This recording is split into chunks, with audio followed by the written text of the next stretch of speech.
with a game in the East End of Glasgow. The teams are out for the latest edition of Celtic against Rangers. Full live commentary here on Sports Sound on BBC Radio Scotland with Stephen Thompson, Pat Nevin and Liam McLeod. Derby day here on BBC Radio Scotland with Sports Sound. It begins here in Glasgow and later in the city of Discovery. Celtic can smell the title. They are so close now. They win today. Victories in their next two at home to Hearts and away to St Johnstone would seal their 55th title all told. And they can take, as I say, a massive step towards that becoming reality over the course of the next few weeks by beating their great rivals and neighbours here. Both sets of players out, the two captains, James Tavernier to the right of the halfway line with Cameron Carter-Vickers stepping in for Callum McGregor this afternoon. To the left, flanking the referee, Stephen McLean. The Celtic lineup then shorn of Trusty and McGregor, with Nawrocki and McCowan stepping into their boots. It's Schmeichel in goal, Johnston, Carter-Vickers, Nawrocki and Sloop, McCowan, Engels, Hatate, Kuhn, Jota and Maida. For Rangers, Yilmaz comes in for Jefte, who has been left out for personal reasons. Butland in goal, Tavernier, Suter, Balogun at the back, Sterling and Yilmaz wide, Barron and Raskin, Diamonde and Czerny and Dessers. So the scene is set here. The Celtic players break out from their huddle off to the left. The Rangers players go over to acclaim the away end off to our right. 2,500 Rangers supporters inside Celtic Park. Most of them have been inside the stadium since the back of 10 this morning. So Rangers are going to kick off this third league meeting between them this season to win a piece. Of course, met in December's League Cup final as well, with Celtic prevailing on penalties. Rather dull day here in Glasgow, barely a breath of wind though, still a bit of a chill in the air. Rangers in the blue shirts and white shorts will kick off, Celtic in their green and white hoops. Celtic will shoot towards the west end, or the east end rather, the Lisbon Lions stand end, and it's Raskin who's just received a call up to the Belgium national team, who rolls it back the way Rangers shooting towards the Jock Stein stand off to our left. That long ball goes out of play for a Rangers throwing off a Celtic head.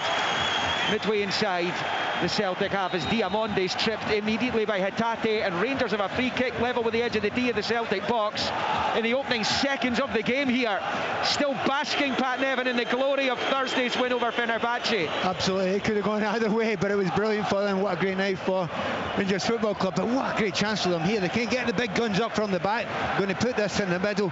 Great position if the possibility of a good ball develops here. Yeah, Czerny and Tavernier stand over. It's over on the north stand side, maybe about 5 or 6 yards away from that far side touchline. Huge line of players along the Celtic 18 as Tavernier puts it in, and it's booted away by Jeffrey Sloop and behind for the game's first corner, which goes to Rangers. Stephen Thompson. Yeah, it was a dangerous ball in from James Tavernier into a really good area. Celtic left with no option other than to try and clear it out for the corner. It's going to be Czerny that takes it with an in-swinger now, and it's a bright start from Rangers. Of course, went through the 120 minutes and then the penalties and everything that comes with that. The other night, this Czerny with a left-footed in-swinging corner. It's headed away by the man who gave it away, Jeffrey Sloop, and out for a throw-in to Rangers level with the Celtic penalty spot over on that far side. Celtic unbeaten domestically here since a year past December when Hearts beat them. Haven't lost to a fellow Scottish club inside the stadium since then. Tavernier with the ball on the far side, ready to bowl this thrown into the box. John Suter's interested in it. He's made his way into the area. He's just to the right of the penalty spot, might be the target here, and it comes. It's headed away by Engels.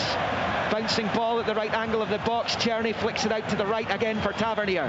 Stabbing it down the far side, looking for Raskin. He's kept it in play. He's onside, is he? No, it's gone out for a throw-in, so he was on. And there will be a Rangers throw as they continue this bright start in the opening couple of minutes. Great lift for Rangers, isn't it? Brilliant lift. You were obviously very concerned before they come into this game.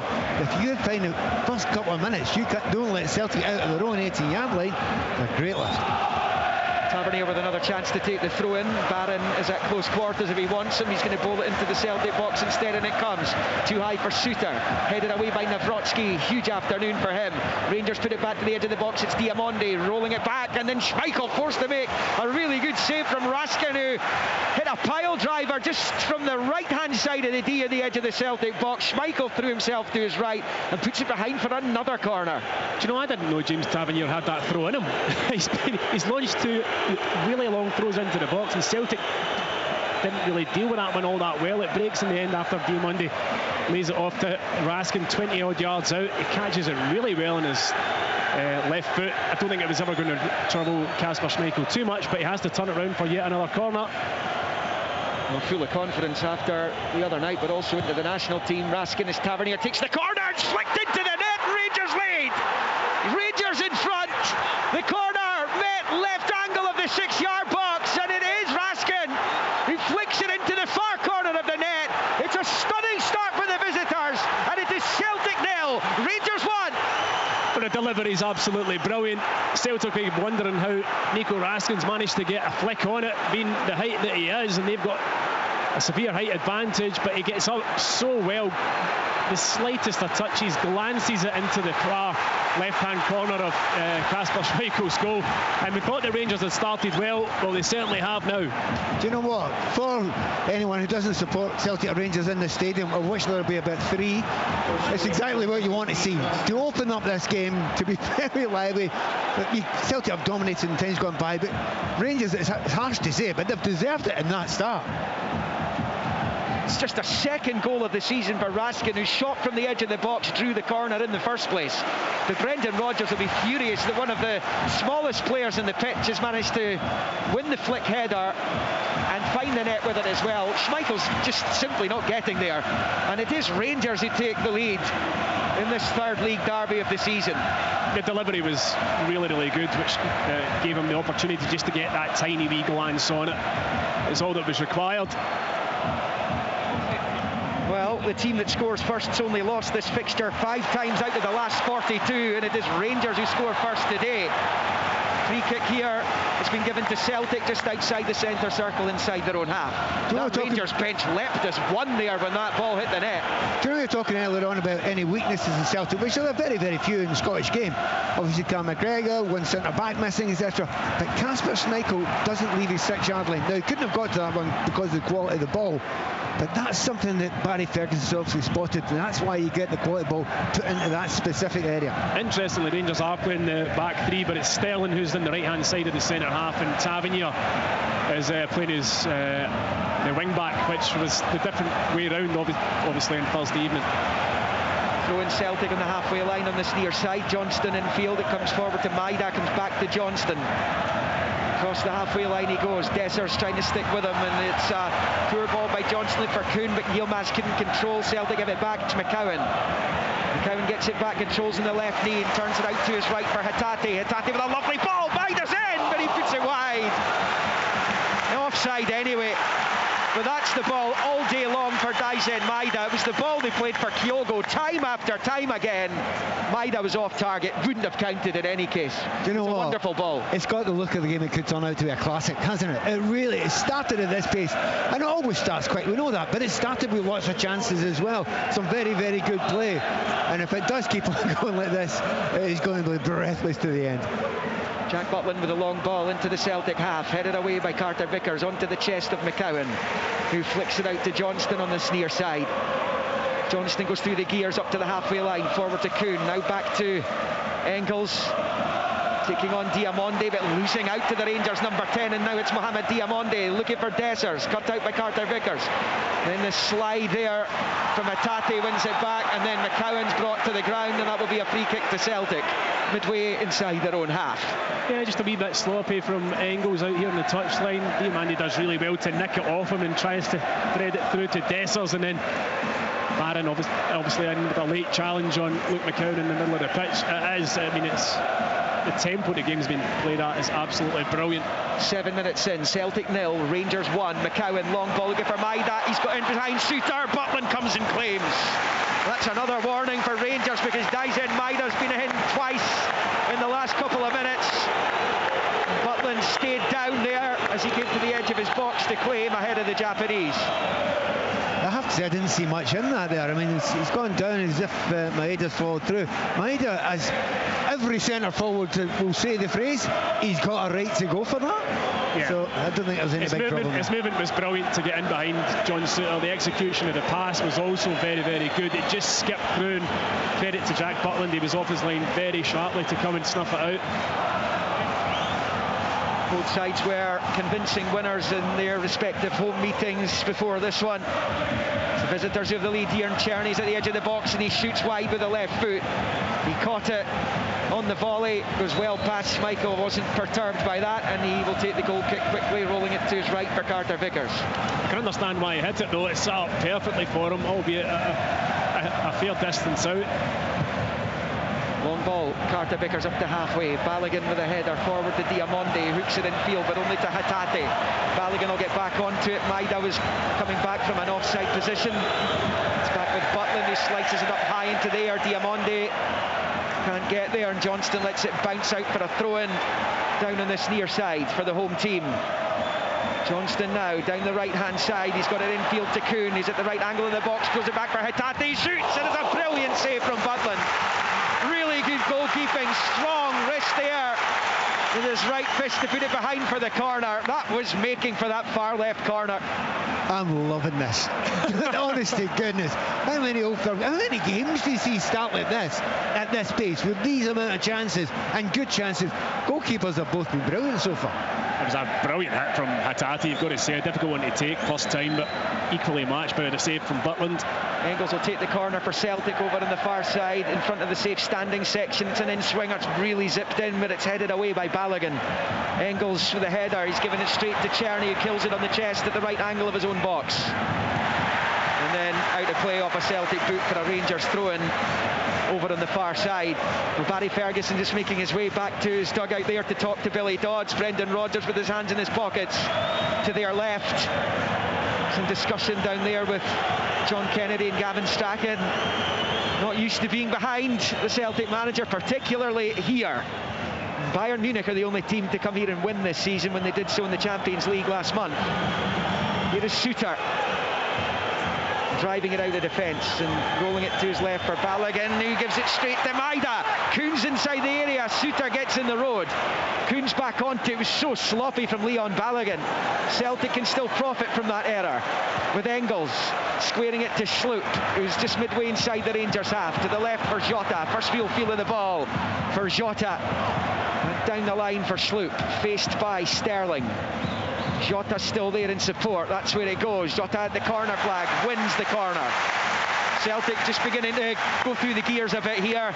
10.5 on the clock. They trail Rangers by a goal to nil. I think the start of the game took them by surprise. You know, Rangers been in their final third for the first 3 minutes, then the early goal, but they've certainly found their feet in the last 3 or 4 minutes, putting a lot of pressure on Rangers. Here's another opportunity now. Another Engels corner. He's trying to zip this in with pace right on top of the goalkeeper last time. Stephen McLean's the referee, and he's having a word with the Rangers keeper and the Celtic right back, Butland and Johnston. Now the corner will be taken by Arne Engels over on that far side. Let's see what he can do with this. He's swerved it in onto the 6-yard line, but it's headed away by Balogun. Carter Vickers felt he was impeded there, and it's gone out for a throw-in on this near side of the pitch, all the way from the other side for Celtic. And Hatate is going to leave it for Johnston. Celtic trying to find the leveller. Kuhn charged down by Dessers, though. It's good work there by the Rangers striker. Now Czerny on the halfway line turns it back in field. It's got Tavernier to the right. He delayed the pass too long, but he's managed to get back onto it. Now he's found Tavernier. His pass forward's cut out by Sloop and out for a throw-in over there for Rangers, which Czerny will leave for Tavernier. Great fight now, absolute battle, and everyone's giving everything just now. One of the things that jumps out is Jota's not really got on the ball a lot, just one little dribble there, and because he's playing on the left, he's up against two, you know, and Sterling is a very, very tough player to get across, and obviously he's got Tavernier as well there, so it may well be they may have to switch him and Kuhn at 1 or 2 points this game. Things have been better for Rangers away from home recently. 4 successive defeats at Ibrox for the first time ever, albeit the 4th one was accompanied by scenes of jubilation. as they edge through past Fenerbahce in the shootout to reach the Europa League quarters. Here come Rangers with the referees blown for a foul there on Rio Hatate. He's down on his own byline over there. And it will be a Celtic ball as the sun tries to break through the dark clouds above here in Glasgow's East End. We played almost 13 minutes with Rangers leading by 1-0. Remember, later, live from Tannadice, Dundee United against Dundee. Dundee look at then a couple of decades of a wait for a victory across the road there in the city. Discovery, that follows this one, which Rangers lead 1-0, and it's Schmeichel with a long ball from that free kick after Hatate was fouled. It's gone over a couple of heads, come over Rangers' head last, Jota says, but the referee disagrees. There will be a throw into the visitors. Dujon Sterling is over it, and they will, I suppose, and Barry Ferguson, Stephen, will have gone through with his players how they managed to go about getting that result in Turkey a couple of weeks ago, with a view to this one. Yeah, absolutely. I mean, the thing for me is, after the game on Thursday night, he's picked largely the same personnel. Was how they were going to start the game. Would they be a wee bit leggy? They've started the game really, really brightly and sharply, so that'll really please Barry. Celtic fans are irate because the Rangers players seem to be caught in a muddle there about which football to use over there. So there's loads of balls around the pitch. The Celtic ball boys are under strict instructions to get the game underway very quickly when it goes out. But there were so many out there, the Rangers players couldn't decide which one they wanted to use. The Celtic fans felt they were time wasting. They haven't been able to do anything with it. It's come all the way over to this near side and out for a Celtic throw-in, which Johnston takes and gets it back up the line for Kuhn, cut out by Balogun, and out for a Celtic throw-in right in front of the Celtic manager. Nobody has got a better winning percentage in this fixture than Brendan Rodgers does. Just 2 defeats. This is his 22nd. Of course, the most recent meeting was one of those 2 defeats. McCowan fails to shrug off Raskin, and that's going to be brought back for a free kick. The Celtic fans clearly reckon a yellow card should have been administered. He's had 2 or 3, hasn't he, Raskin? Just wee nibbles, mostly on Luke McCowan, not giving him an inch of space in the middle of the pitch there. The supporters obviously want a yellow. I think he's probably one away from it. Johnston with the ball, trying to get it in behind Suter again with Maida pressing. Suter reacts well with a header out to this near side, and it's out for a Celtic throw-in. And it's level with the Rangers penalty spot. Johnston takes short to McCowan. Back to Johnston, controls it on the knee. Now it's with McCowan at the right angle of the box, looking to play it into the area. Balogun heads away. McCowan went down. No free kick, says the ref. Barry Ferguson down there. He's urging his players to push out the defence, push up the park, and it's given away by Schmeichel. Czerny's now in the box. Huge chance here for Rangers. He goes round the keeper. Tight angle. He can't find Dessers. The angle beat him in the end, and that's going to be a corner only. And Kasper Schmeichel's breathing a massive sigh of relief. It stays Celtic 0, Rangers 1, almost in 16. Now, Pat, you may be able to answer this for me. Why hasn't he hit that early when the goal's sitting open? I want to ask you a question back. Why didn't he hit that 4 times? He's gone past him once. He's got the goal gaping. I cannot believe he doesn't just put it towards the goal. Schmeichel's not set. He's miles outside his goal. He held on to it far too long. Terrible decision there. Not a good one for Schmeichel either. No, could so easily have been 2-0. Czerny's corner comes in, it's flicked away there by Nawrocki, and Johnston clears with only as far as Yilmaz. Poor touch, allows Hatate in. Kuhn tries to get onto it, Barron with a header. It's all a bit scrappy out there at the moment. Kuhn's managed to work it into the midfield, but Tavernier beats McCowan to it. Now it's Raskin up into the air, looking for Czerny. Sloop wins the header and nods it calmly forward to Jota. Jota trying to ride the challenge of Sterling, driving down the far side goes Jota. Doesn't get the better of Tavernier though. With a superb night against Fenerbahce on Thursday. Rangers' best player, I don't think there's any doubt about it, as Raskin's brought to the ground by Hatate, and that'll be a Rangers free kick. But you can hear the noise around about this. The Celtic supporters are barking at every single decision that either goes against them or doesn't go for them. Well, that's just what I was saying before there. He had 2 players Jota on him there.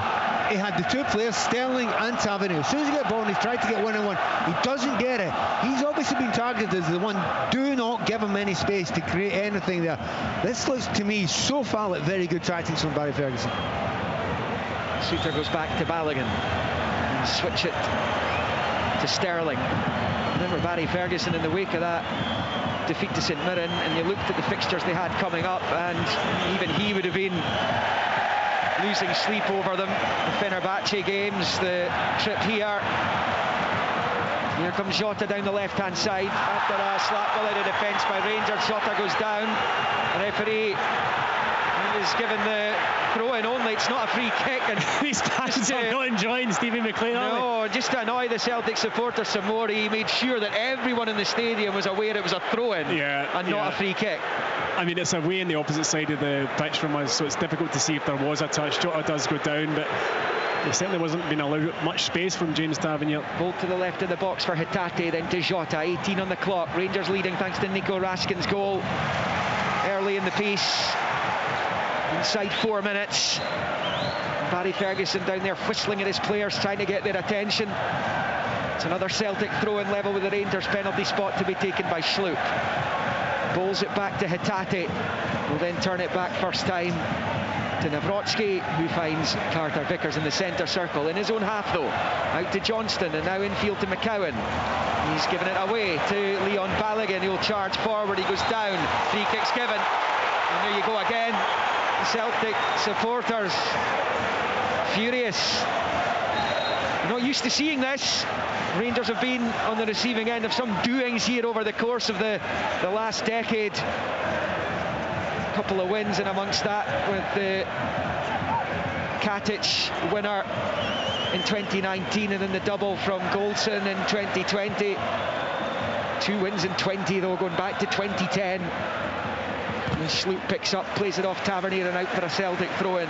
Rangers are winning the far side. Winning the midfield battle at this minute in time. You know, you talk about McCowan, Engels and Hatate. They are not getting on the ball at all, and whenever any one of them does, they're put under massive pressure from Barron, Diomande, Raskin. Yeah, I mean, the absence of Callum McGregor could quite easily be felt today. That's one of them. They are metronome. That's one of them, but it's not just that. You're absolutely right. There's no one who's doing that just now for Celtic, or capable of doing that. And to be fair, Diamande's closing down in that area. Add on top of that, how many times have you watched the Celtic fullbacks get forward so far? It's not happening. Schlupp's very, very good at that usually as well over here. Here's a chance though. Doing it now, down the right in the inside channel, out to the right-hand side for Kuhn, attacking the box. Johnston, the overlap, pulls it back, and it's blocked by Balogun. And out it goes for a throw into Celtic on this near side. He's got to flash it. Rangers won here. He's got to flash it across the face there, Pat. He goes for a kind of cut back, if you like, but made a brilliant front post run. He should just fire it right across the face of goal. It's back with Carter Vickers on the halfway line, along the halfway line to Nawrocki. Now Hatate sells Czerny and Dessers the dummy and rolls it out to Johnston in this near side. Now for Kuhn, looks to get there before the byline. He can't quite make it though. And that will be a Rangers goal kick. So one thing we should never forget about here. Celtic have to keep this tempo up. Keep it up, keep it up. Remember what Rangers went through during the week there. And surely they can't go at this level for the entirety of the game. So, I mean, Celtic have been behind before. They're a confident team and they believe that they can do that. And they believe it can score at any point in time.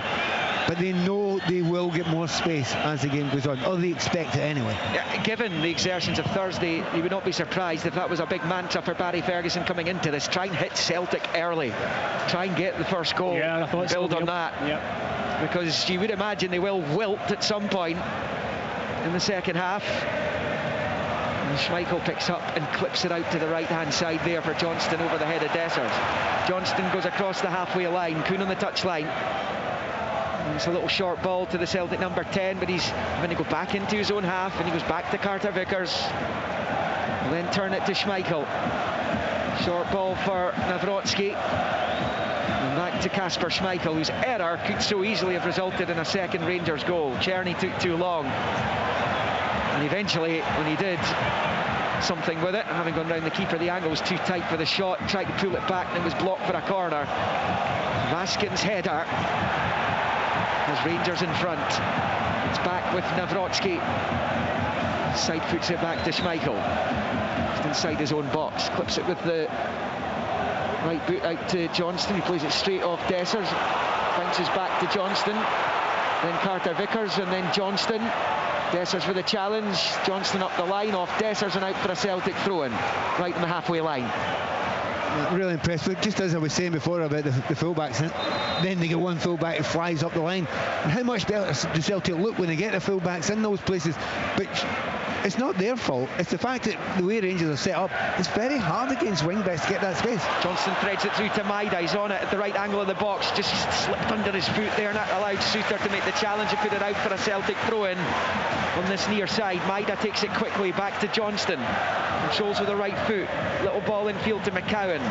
Challenged by Yilmaz. Breaks back to McCowan, who goes back to Carter Vickers, who goes back to McCowan. McCowan's little touch though will go straight through to Yilmaz. He's trying to let it trickle behind for the goal kick, but unfortunately for him it's bounced off the corner flag, and out it goes for a Celtic throw-in, which Johnston takes quickly. Finds Kuhn scampering in field, and his pass goes straight to Sterling, who smashes it away. In the final third, it's not happening at the moment for Celtic, and Barry Ferguson, although his team's leading, he's just smashed a water bottle down on the ground in frustration there. He obviously felt there should have been more culture into John Sterling's clearance as Tavernier brings Sloop to the ground. That will be a free kick to the champions just left of the centre circle. Yeah, I think he's just asking for a wee bit more composure when Rangers do get the ball back. I mean, Celtic have a lot of possession, but they're not doing too much with it at this point in time.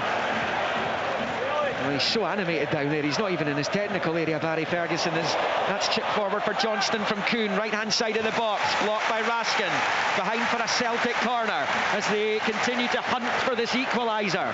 Beyond the opening quarter of the game here, Celtic 0, Rangers 1, but Celtic have a corner on this near side, right in front of the Rangers supporters.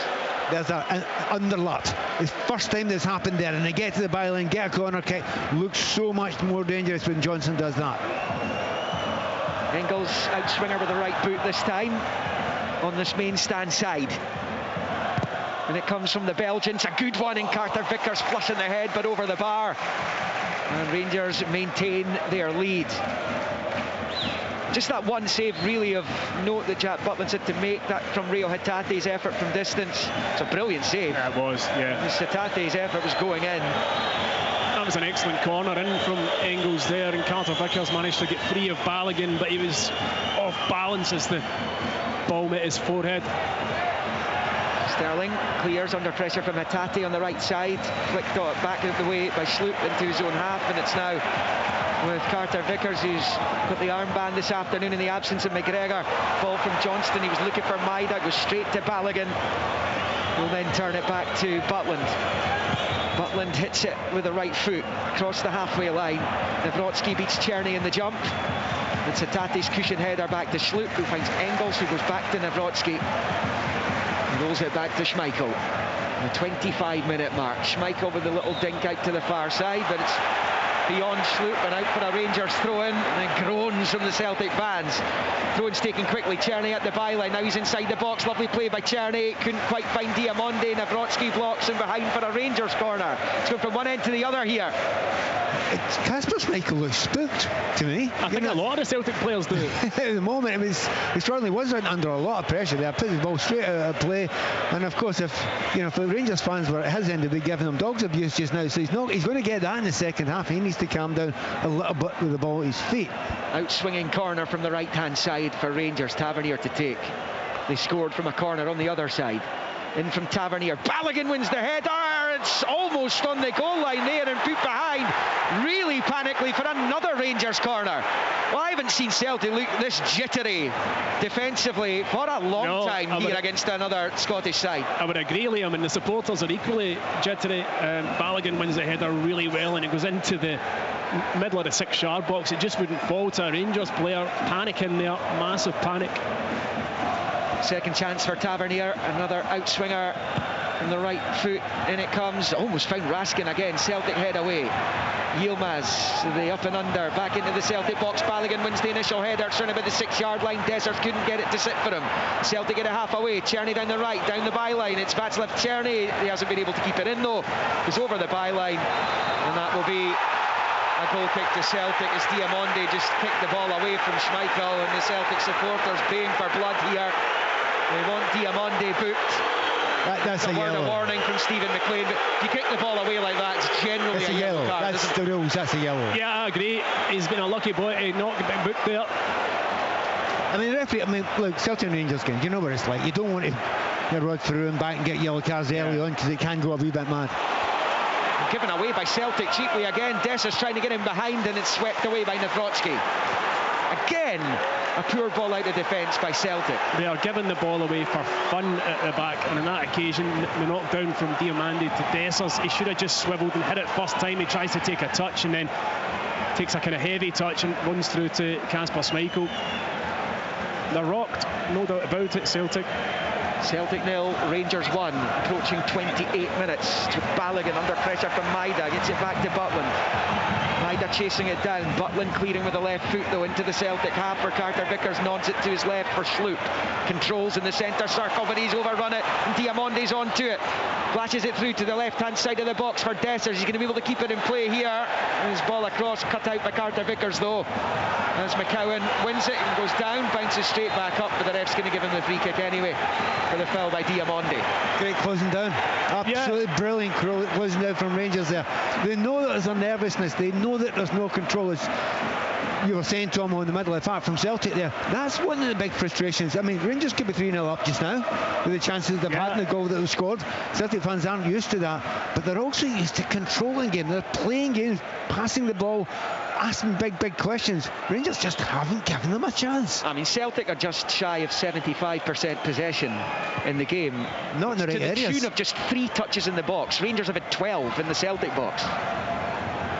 As McCowan gets it back to Engels, flicks it out to Johnston on the near side. Midway inside the Rangers half, wins the throw-in off Raskin, the goal scorer. Johnston over the throw. Got a bit of movement ahead of him. McCowan and Kuhn are on this near side. Engels is there as well. He's bowled it down the line looking for Nicolas Kuhn, who gets the better of Balogun. Yilmaz tries to stay with him, but he's knocked it into Johnston. Fires it in the box looking for Maida, and cleared by Sterling and headed on by Diamondi. Celtic get it back with Kuhn. His ball forward cut out by Raskin. It's now with Rio Hatate.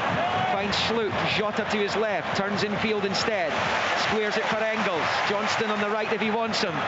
That's where he moves it to. Johnston now level with the Rangers penalty spot. Back to Kuhn. Back to Engels. A little bit of space to work in. He's going to wind up a shot here, which is high and wide. And it stays Celtic 0. Rangers 1. Almost bang on the half-hour mark at Celtic Park. What Rangers are doing well defensively is limiting Celtic's space, and they're having to play in front of Rangers. They're quite happy with that, but the back 5 sat in place and the midfielders dropping in. On that occasion, the Rangers will be quite happy for Engels to take shots on his left foot from 25 yards. Do you know the interesting thing what Brendan was saying to us before the game? Well, it'll be just the usual thing. I'd never tell an opposition manager that, you know, because you're saying, okay, we know what we're going to set up against. You just wonder if in time, if Celtic don't get a little bit better, they might have to adapt a little bit slightly. If not, you know, their system, maybe their personnel. It's out for the throw into Celtic on the far side. There's been lots of unforced errors by Celtic. There's been some by Rangers players as well. You know, Rangers have the lead. It's been and Celtic have had most of the possession. It's been quite an even game. It's not been a whole glut of opportunities for either side. Czerny spurning the best chance to make it 2 for the visitors. And Brendan Rodgers will want Jack Butland tested a whole lot more than he has been. Sterling down the line, high ball, chipped forward, looking for Diamondi. Celtic managed to get it clear. Sloop with a really high ball into the air. It drops down, headed away by Engels up towards the centre circle. Rangers trying to win it back, and they've done that. Johnston's header's gone straight to the opposite side for Tavernier. Early ball looking for Dessers, he slips, and it will go out on the near side for a Celtic throw-in. Celtic 0, Rangers 1. The Dundee derby to come. A lot of frustration around this place, because Celtic won't go forward right away now. There's Hatate finding it to his left, looking for Jota, cut out by Tavernier. It's now with Barron. It's back to Balogun. Rangers win this, Celtic will have to wait until a couple of games after the split to potentially win the title, unless Rangers slip up between now and then as well, of course. The course right now, with Rangers leading this one, is that Celtic would have to wait a couple of weeks after the due date at the moment if they were to win this game, which is when they go to McDermott Park in a few weekends' time. Kuhn picks up, slips it back into the centre circle, and he squares it to Carter Vickers. 32 on the clock. Nawrocki to his left for Schlup, out to the touchline for Jota. Tavernier comes to meet him. Jota comes forward, sliding in is Sterling, goes out for a throw-in, taken quickly by Jota to Hatate. But the ref's not happy, he wasn't ready, and the throw-in will have to be retaken. That's what I was saying earlier about the number of balls that Celtic have got on behind the goal, behind the byline, behind the touchlines here.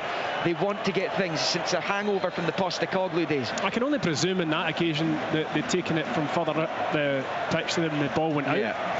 By the way, the reason why you do that is if you think your team's going to have more fitness than the other team, you want to tear them out, and that's what they think. Doesn't look like that at the moment. Yilmaz wins it against Kuhn. The Celtic fans thought he was fouled. Dessers is away, goal side of Engel, slips it to the right-hand side of the box for Tierney. Couldn't get it under control. Still he has it though. Level with the Celtic 6-yard line, twisting and turning and winning the corner. Dessers is going to do better there. Rangers had a kind of 3-on-2 attack, and Yilmaz to the left-hand side, Tierney to the right. And he overhits his pass into Tierney. If he'd rolled it a wee bit softer, Tierney would have been stepping on it, hit it with his right foot. Firing his feet. If I'm in that position, I'm firing at your feet thinking, you better have a good enough touch. Yeah. And you should have. It's another chance though for Rangers. James Tavernier over on the far side to take this out-swinging right-footed corner, the northwest corner of the stadium. Brendan Rodgers clutches onto a water bottle, taking a drink, pops it back down, looks up at the pitch and sees Tavernier's corner come in. Balogun wins the header, but it's straight at Schmeichel, who holds on. The Celtic aren't winning many headers inside their own box from Rangers corners as that ball is released quickly for Jota. Jota is doing well, he goes down, fouled by Sterling. He'll go into the boot for that, I would imagine. Free kick Celtic, up the pitch about 25-30 yards from goal, left to centre, and Dujon Sterling is the first booking of the afternoon. You suspect he won't be the last either, with just over 10 until the break. 1-0 Rangers. Well, the counter-attack comes from Kasper Schmeichel's distribution. What a kick he played up the pitch to Jota. He took a brilliant touch inside Dujon Sterling. He was then looking to release Maeda, who was up with him in the counter, and Sterling brought him down. And I think probably the right decision to give the yellow card. I think he's been reluctant to bring out the yellow card so far in the game, Stephen McLean, understandably, but I don't think he was left with any option on that occasion. Celtic free kick then. You go for goal from here, Pat? It's pretty far out, I have to say, but you know there's some quality there, but I think he should be going for the back post. And it's Kuhn, he's chipped it into touch, goal kick. Wow. Not there, absolutely not there. It's giving the ball away. That's what we keep on talking about with Celtic. They may have possession, but it's not turnovers, is it? It's giving the ball away, and it's a completely different thing, although it comes under the same heading sometimes in the stats. But Celtic have given the ball away more times than I've seen them, certainly this season. But the big thing is, you know, it's only one. Having said that, 35 minutes in, that is Jota's first time he's had a one-on-one. And what does he get? He gets a player booked. You know, they need to find some way of getting Jota one-on-one with Rangers defenders. He's had his say against Rangers in the past in his first spell, including big goals at the National Stadium too, and big cup ties. It's going to be a throw into Rangers on the far side, and I mean, Barry Ferguson and his coaching team will be absolutely delighted with how this game's going, because they've got the goal. Celtic Park is a sea of frustration right now as well. That is the word, Liam. I've rarely seen the supporters so frustrated and animated at how the game is going. The performance from Celtic so far has been really poor. You expect far better from them. Baskin gets it from Sterling up the right-hand touchline, but it's going to come to Nawrocki. He's going to go back to his keeper. Dessers will chase it down. Schmeichel will roll it short there to Johnston. A little bit too short. Yilmaz is onto it. He almost managed to get away from Johnston, but a crucial touch there to prevent Yilmaz being able to run into the box. Carter Vickers was there too, as it's played out for a Rangers throw-in on the near side. It's unusual to see Schmeichel's distribution so poor this afternoon, because generally that's a very strong point of his game. But he's not usually put under this amount of pressure. I mean, I haven't said that, it's not always been pressure. Let's say he's no Callum McGregor. This is Barron, he goes back to Raskin. Short ball into the centre circle for Suter, and out to Tavernier. Rangers looking for a second here, and it comes. Raskin flicks on. Diamonde's got a chance to make it two, and he does! Diamonde fires it home, right-hand side of the penalty spot. He time, all the time in the world to take it down, and he passes it into the bottom left corner of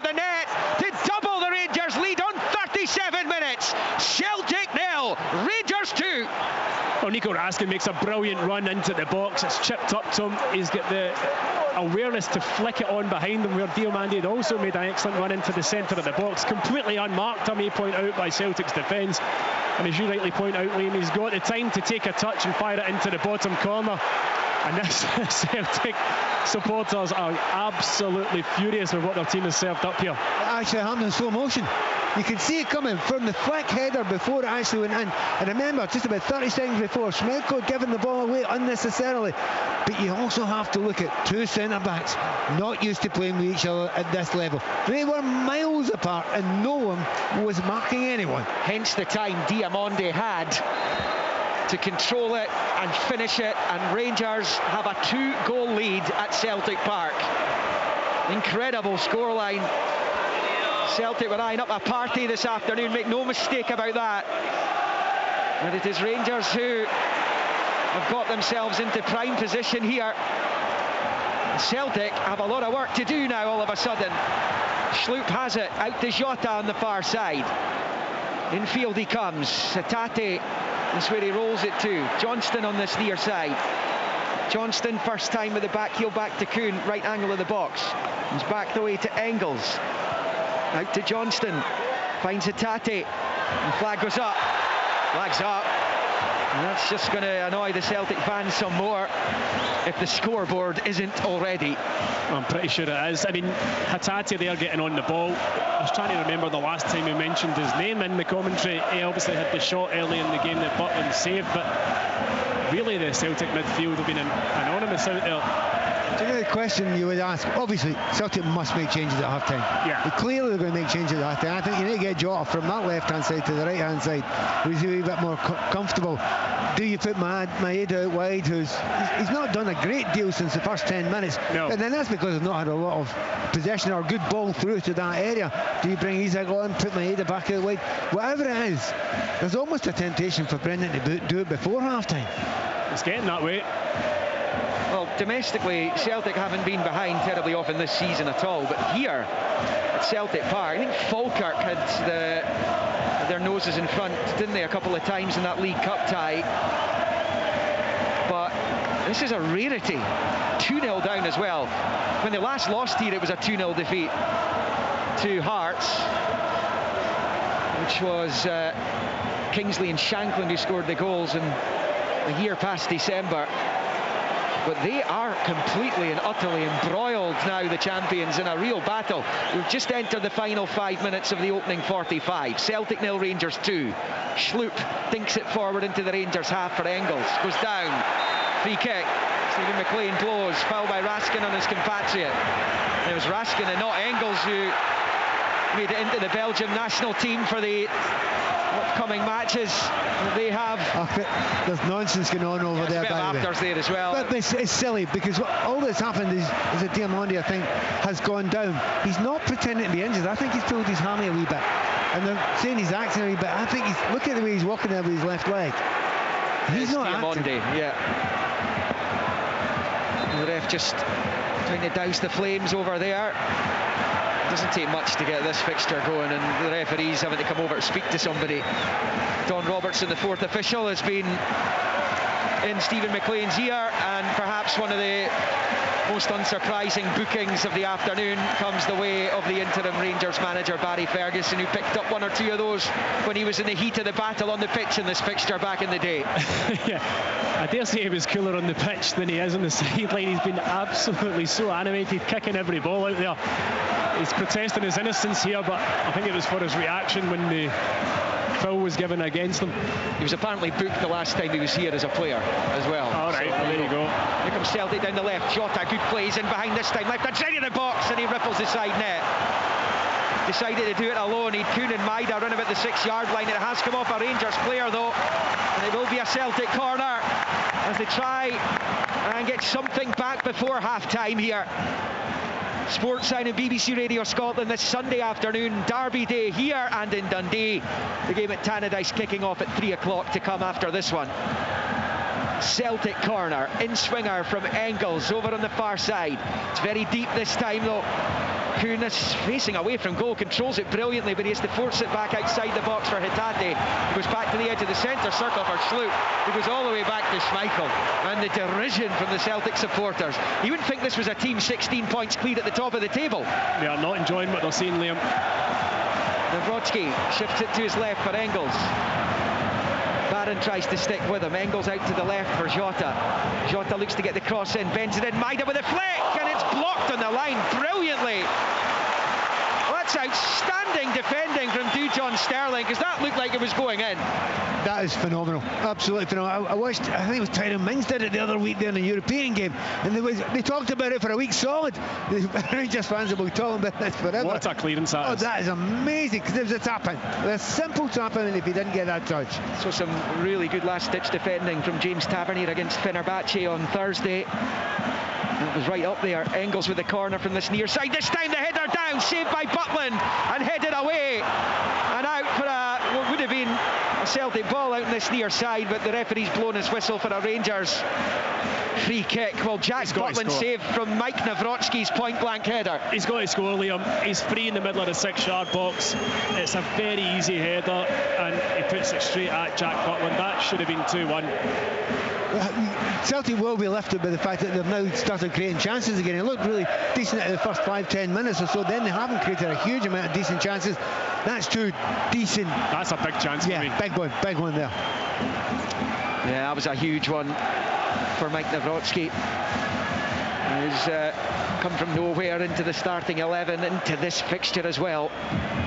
Long ball from Butland out to the far side, comes off a Celtic head and out for a Rangers throw-in. There's going to be 2 minutes added on at the end of the first half. We're about to go into minute 45. In fact, we have done now.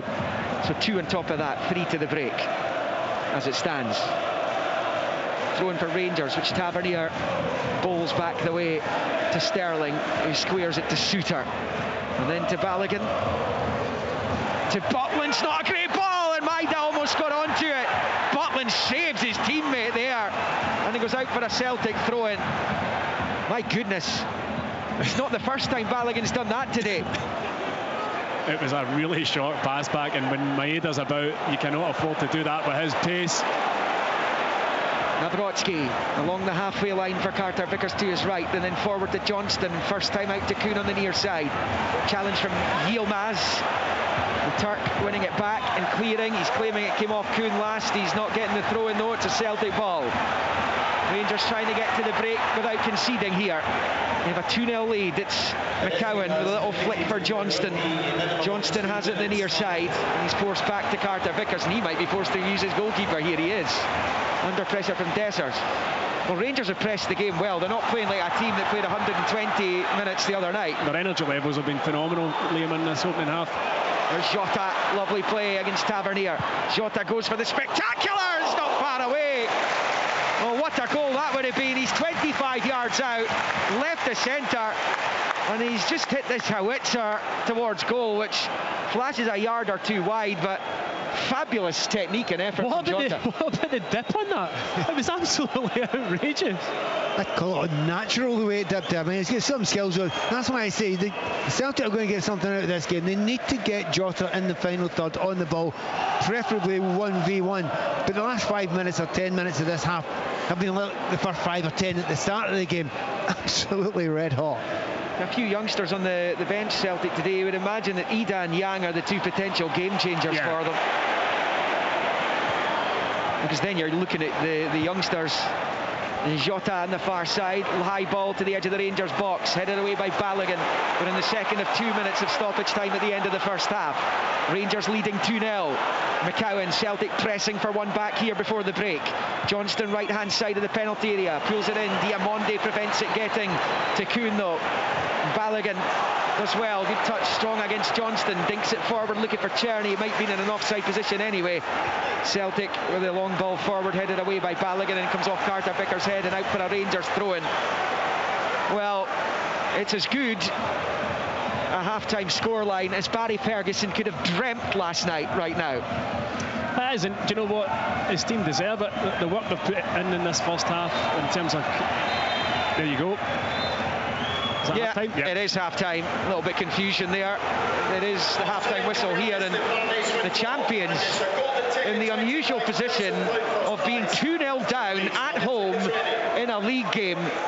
And to make matters worse, it's against their neighbours and bitter rivals, who, albeit 16 points adrift at the top of the Premiership, have found themselves 2 to the good. Nico Raskin scoring early on inside 4 minutes, with Mohamed Diamonde adding the second. Václav Černý could easily have helped himself to a goal as well, and he went round the keeper. The angle beat him in the end. Hatate and Nawrocki forcing saves out of Jack Butland at the other end. It's a very un-Celtic-like performance that we have witnessed here at Celtic Park this afternoon, where the half-time scoreline in the third derby meeting between them this season is Celtic 0, Rangers 2. Celtic versus Rangers. There's a brilliant goal! The Old Firm Derby, live on Sports Sound from BBC Radio Scotland. He's at the edge of the box and scores! Where Scottish football lives.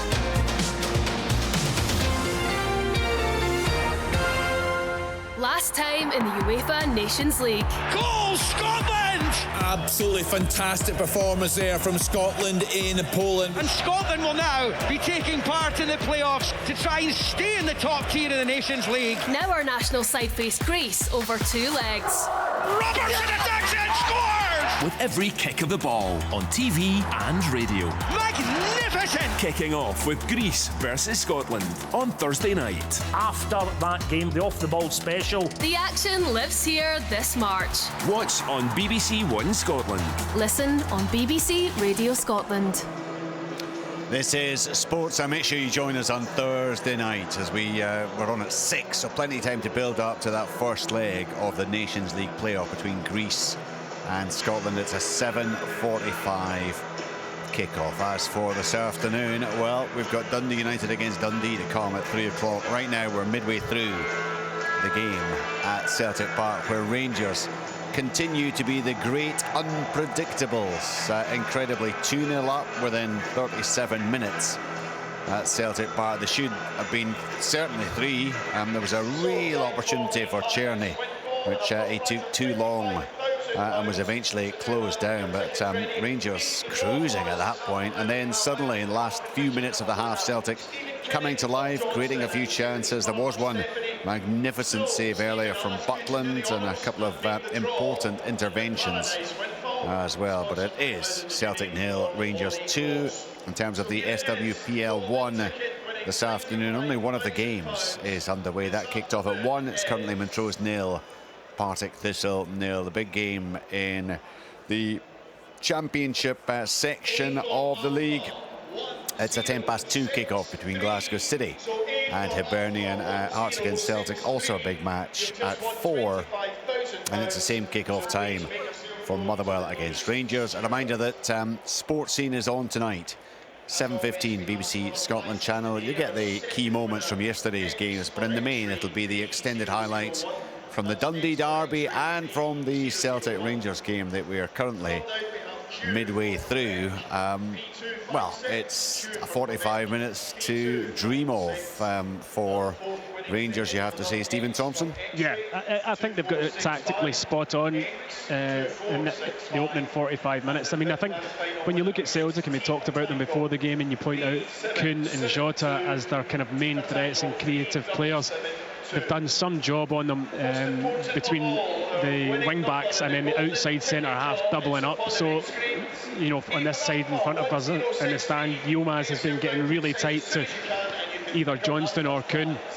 And then when the other one tries to go, Balogun's been stepping in. They've been doubling up and just stopping the threat at source, and very rarely have Kuhn and Jota managed to get any real threat in behind, and that's been a big part of this opening half. I think the tempo at which Rangers have pressed, especially in the middle of the park, between all 4 of them really, Barron, Raskin, Diomande and Černý, has really unsettled Celtic. Normally you look at their midfield having an awful lot of the ball and being able to be composed on the ball, but McCowan, Engels, Hatate, they've been put under such pressure that's forced them into making errors which you don't often see. And when Rangers got their early goal, you could feel, and Liam mentioned it during commentary, you could feel inside the stadium this kind of, not fear, but like they were not enjoying what they were seeing, and that fed onto the pitch. And as the game progressed, Celtic were making more and more errors. They were doing sideways and backways passes because the balls onto their key players weren't on. So the frustration levels in the stadium rose. Obviously that hit a new level when Rangers got their second goal. But I think tactically Rangers' performance has been outstanding. The energy levels, now how long can they keep that up for is the big question as we go into the second half. Thursday will play a part, but you know, they started the game with incredible energy. That was the one thing I think that Barry had probably asked for them. You know, you might tire later in the game, but make sure at the start of this match you give me absolutely everything, and they have done. And you can't say that Rangers don't deserve to be ahead. Yes, Celtic have had a lot of the ball, but what have they done with it? Very, very little. Yeah, until I suppose the very closing stages there, Pat. It's been a pretty, I mean, certainly the first 30-35 minutes, it was all about Rangers, wasn't it? They had all the opportunities despite that Celtic possession. Yeah, you're right. I mean, one of the odd things about it, the period there with Celtic apparently had 75% possession, wasn't in good areas, and the passing wasn't particularly good either. Now, obviously you have to say they've got the captain missing, and he's the main man who controls that. We know that, right? But you still have to be able to do it. But they're giving the ball away in easy areas. You know, and it starts from the goalkeeper, you know, giving the ball away and almost gives a goal away. I mean, Czerny's miss there is, I mean, that could end up being unforgivable and could be important in the end. But at the moment, it doesn't look as if it's going to be important. But you need to look together as a group and say, right, OK, what are we good at? Let's start doing the things they're good at again. But they couldn't. Just for a moment on the left-hand side, Jota got the ball a few times, but he's double teamed most of the time. When he isn't, he looks so dangerous, and Celtic look like a different team. So it's up to Brendan Rodgers now. All the questions are on him now. Now, he's faced a few big questions in his time before, and he's made adaptations, but he's got really big ones here. You're going through that Celtic team, and no one's jumping out at me and saying, I'm playing well today. I'm having a cracker. You know, I'm controlling it, I'm pulling the team together. It just seems all such a desperate group of players when you're used to watching Celtic Football Club as a group, as a unit, working together, and it doesn't look that way. So, and again, that's to take nothing, not a thing away from Rangers and their organisation, which, as Tom was saying there, has been absolutely magnificent. And they, as I say, they could have scored 3 goals. They've got 2. In fact, they could have scored 4 goals, because I think the header bargain was a phenomenal chance, as well as Czerny's chance. And Celtic, as you say, just the last couple of minutes there, if they could have got that 1 goal back, it was 2-1, this would be a different place. But I honestly can't remember this stadium sounding this frustrated for years. No, I mean, it's remarkable, isn't it, when you consider how dominant they've been and how, even if they lose this, they're still 13 points clear, they're still heading for the title. But it's because your expectations rise, I suppose, with success. And given that they haven't seen Celtic lose at home since the middle of December 2023 in the league, that's why they're feeling the way they are, I guess. You know, some clubs you would say, you're just spoiled. You're spoiled by the fact that you get success and you win all your games. I don't think that at this place, because it is the Celtic way. There's just, you win or else it's, you know, they're first and worst. There's win and nothing else. That's a good thing. Elitism is good in football, and this place is like that. It's got used to that. And because they've had that attitude for so many years here, that's one of the reasons why they've been so successful. So yeah, that frustration. But the weird thing is an intelligence about that frustration. It's not just moaning for moaning's sake. Celtic have watched this team before, and they've gone behind, and they've got behind them, because they're great at getting behind them. But they know good football, and they know they're not getting it today. They know controlling football. They know good passing.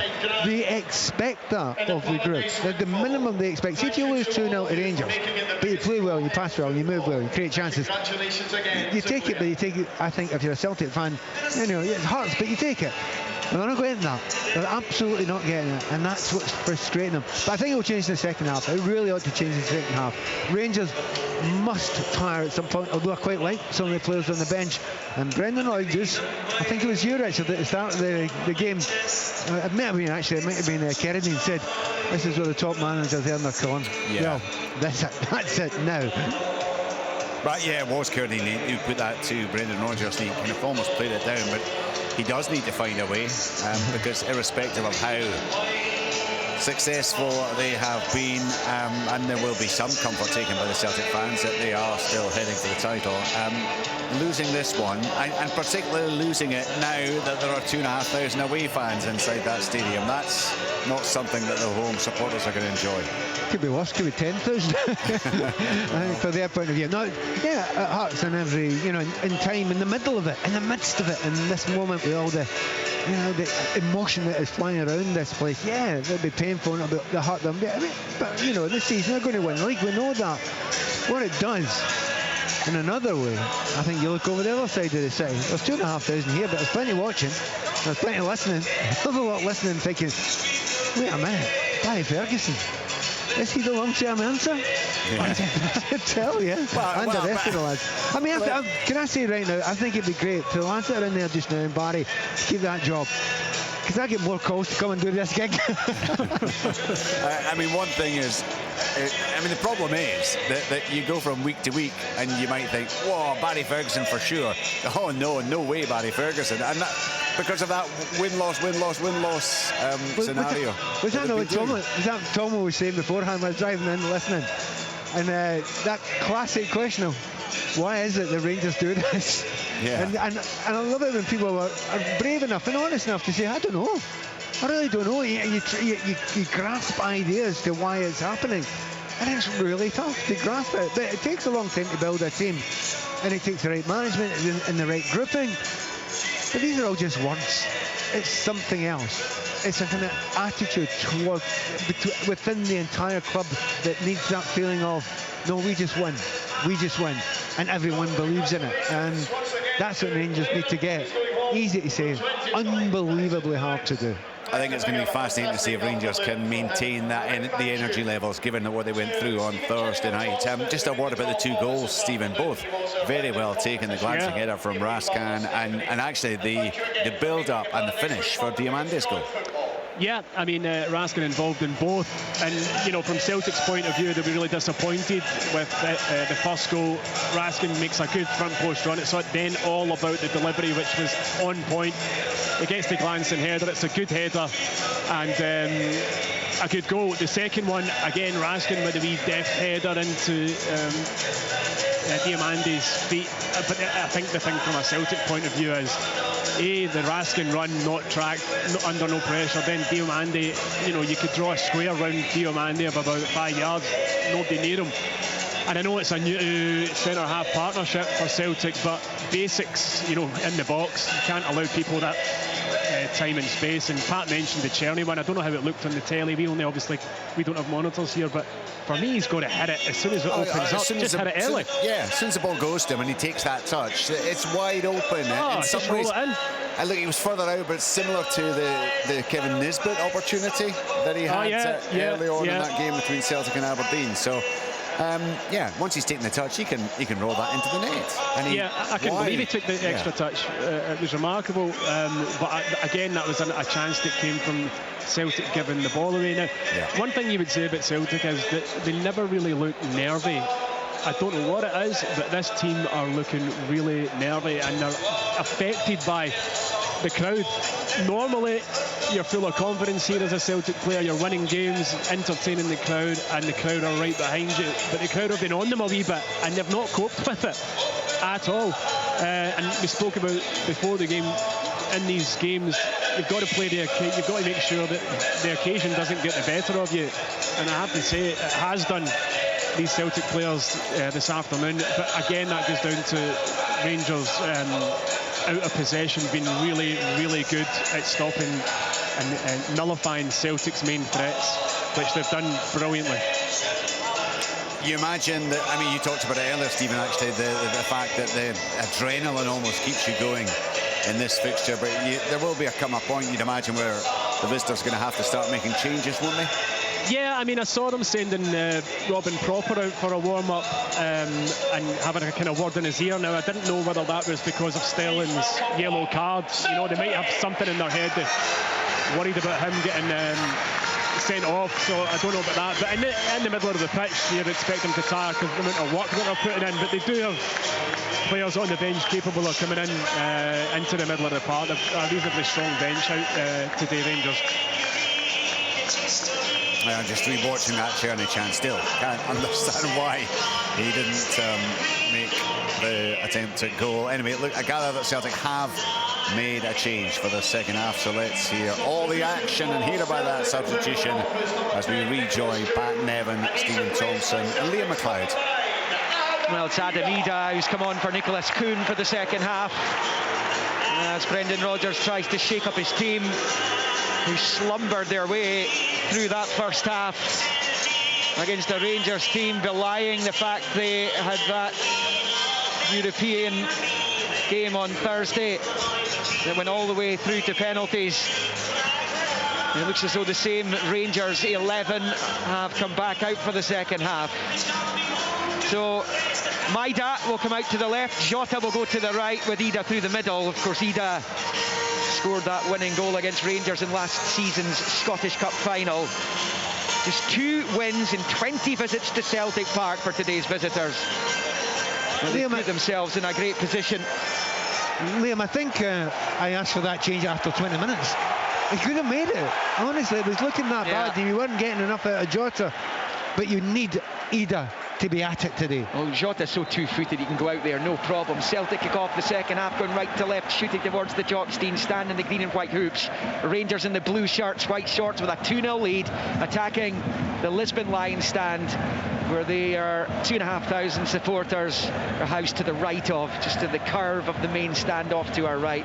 It's back with Schmeichel, who finds Carter Vickers. Schmeichel in goal, Johnston, Carter Vickers, Nawrocki, Schlupp, McCowan, Engels, Hatate, Jota and Maida with Ida. Rangers with Butland in goal, Tavernier, Suter, Balogun at the back with Sterling, Yilmaz. Wide, in fact, Tavernier's the one who's pushed up in the right wing back position today, with Barron, Raskin in the middle, Diamonde, Czerny, Dessers. Rangers 2-0 up, Raskin and Diamonde with the goals. Schlupp goes back to Schmeichel.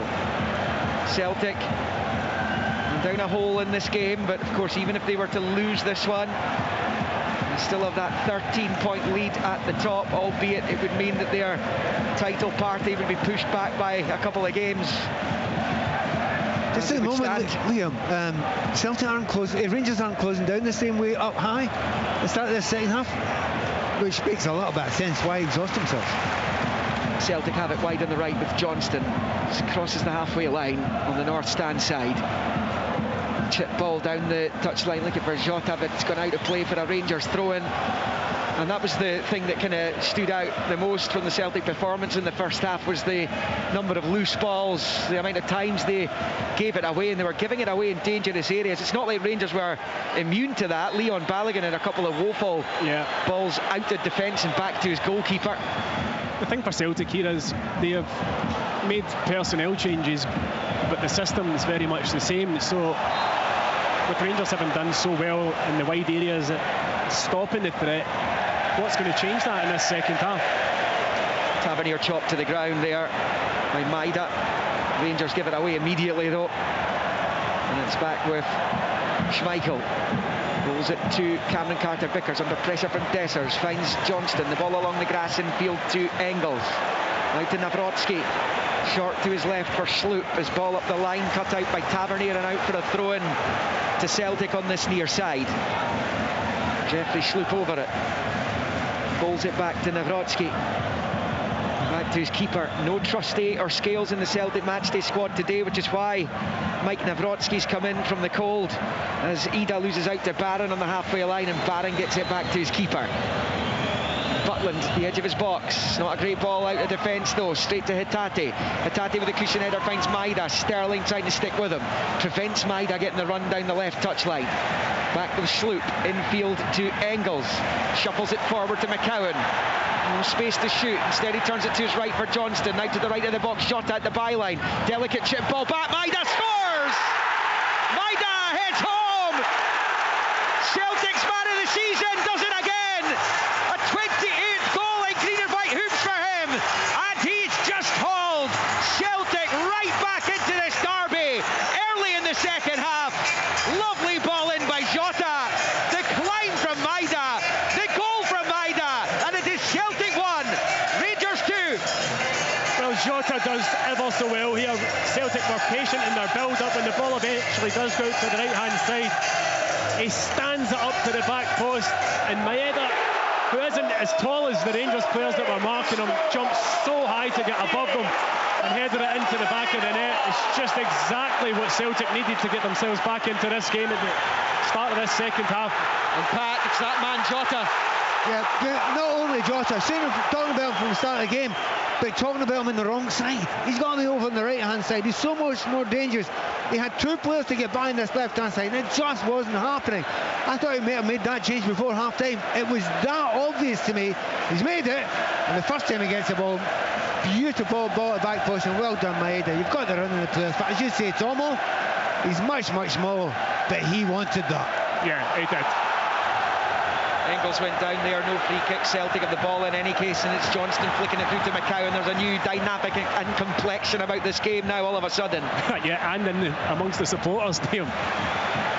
Well, it's a goal that Ferguson would have dreaded, but the one that Rodgers would have been desperate for. Rangers scored in the 4th minute of the first half. Celtic scored in the 4th minute of the second. And it's two of the smaller players on the pitch with headers. Raskin giving Rangers the lead. It was added to by Diamonde's calm finish. Maeda with a header there. And Celtic are back to within one. And here goes Luke McCowan across the halfway line. Forward for Ida, right angle of the box. Ida takes it out wide on that right-hand side. And then rolls it back to Luke McCowan. And then Engels. Engels midway inside Rangers territory. Shuffles it to Maeda. It's to the left of the D for Sloop. Not a great touch, but he gets back onto it. Maeda has it, but it's a heavy touch and goes behind for the goal kick. If you're a Rangers fan, you must be feeling worried just now. Over to the right-hand side, they're trying to keep behind their team. But right at the start of the second half, all the things that Celtic are good at, you're getting Sloop flying up the left-hand side. They're getting into the box, trying to work alongside Maeda. Just to obviously look better on the left now, and indeed better on the right. Well, it's going to be a potentially very long second half for Rangers this, because you would imagine that their energy levels will dip at some point because of Thursday. And the fact is, even from 2-0 down, if there's one team in Scotland who could still win a football match from there, it is Celtic. I don't think any of us were writing Celtic off at half-time. They weren't playing well, but you're not writing them off. No, you can't do that. You wouldn't. Simply can't. And it's game on again here, for sure. Throwing for Rangers up the pitch here, though, and Tavernier bowls it looking for Dessers, who nods it back to Tavernier. Little ball in field for Diamonde, trying to hold off McCowan. McCowan losing out, and it's a brilliant play by Diamonde. How did he get out of that? And as he tries to find Czerny, but they weren't on the same wavelength, and his pass goes all the way through to Schmeichel. I don't know if I've ever seen such a change in atmosphere inside a stadium. 5 minutes before the first half ended and 5 minutes into the second half. It's incredible. Well, that's why that goal was so important for Celtic, wasn't it? And it'll give these players a massive lift. Snabrotsky rolling it back to Carter Vickers to his right, and then out to the far side for Johnston. 52 on the clock, 2-1. Rangers still have the lead. Celtic have the momentum. And they will have the belief that they can still win this game. And it's Diamonde winning it back for Rangers. He's got it out wide left for Yilmaz. Dessers and Czerny want it in the middle.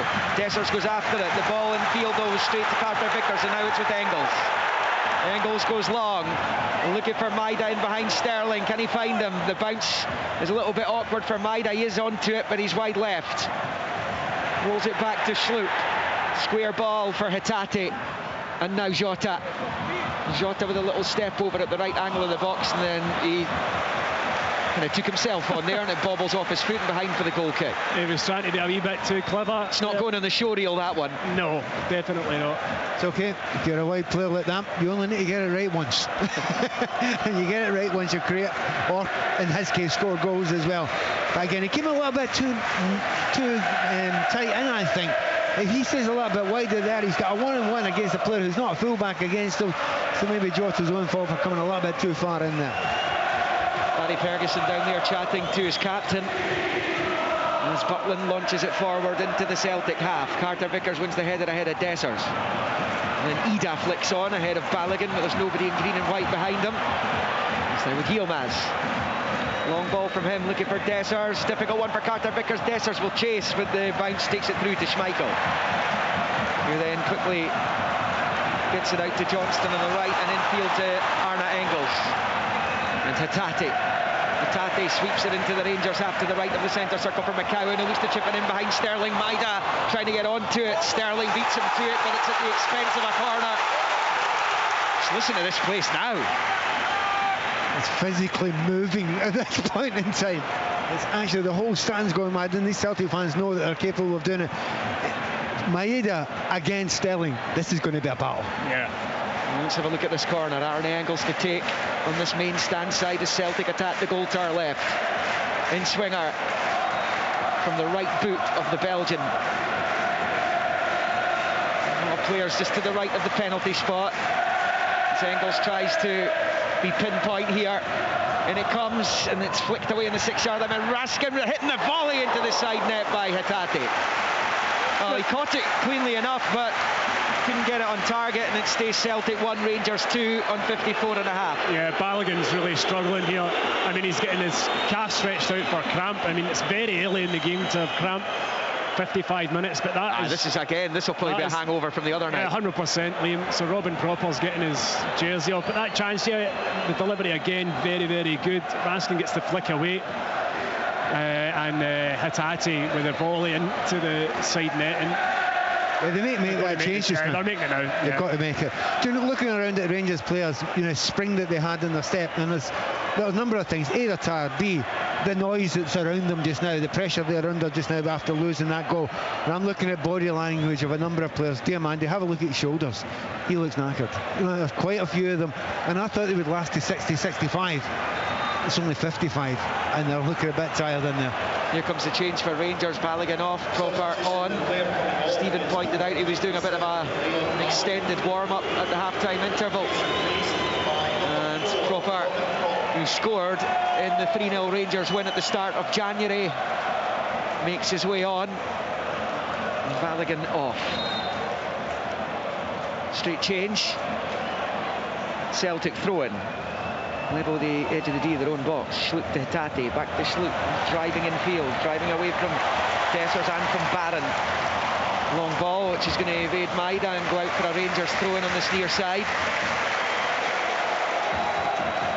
And the thing from Brendan Rodgers' point of view is he'll want his team to maintain their foot in the throttle here, because it could easily, if they don't do that, they could revert back to what we saw in the first. You've got to use everything that you've got with you. You've got to use the crowd. You've got to use a little bit of feel that's coming into those Rangers players just now. They've been through bad times before. They know they could lose that.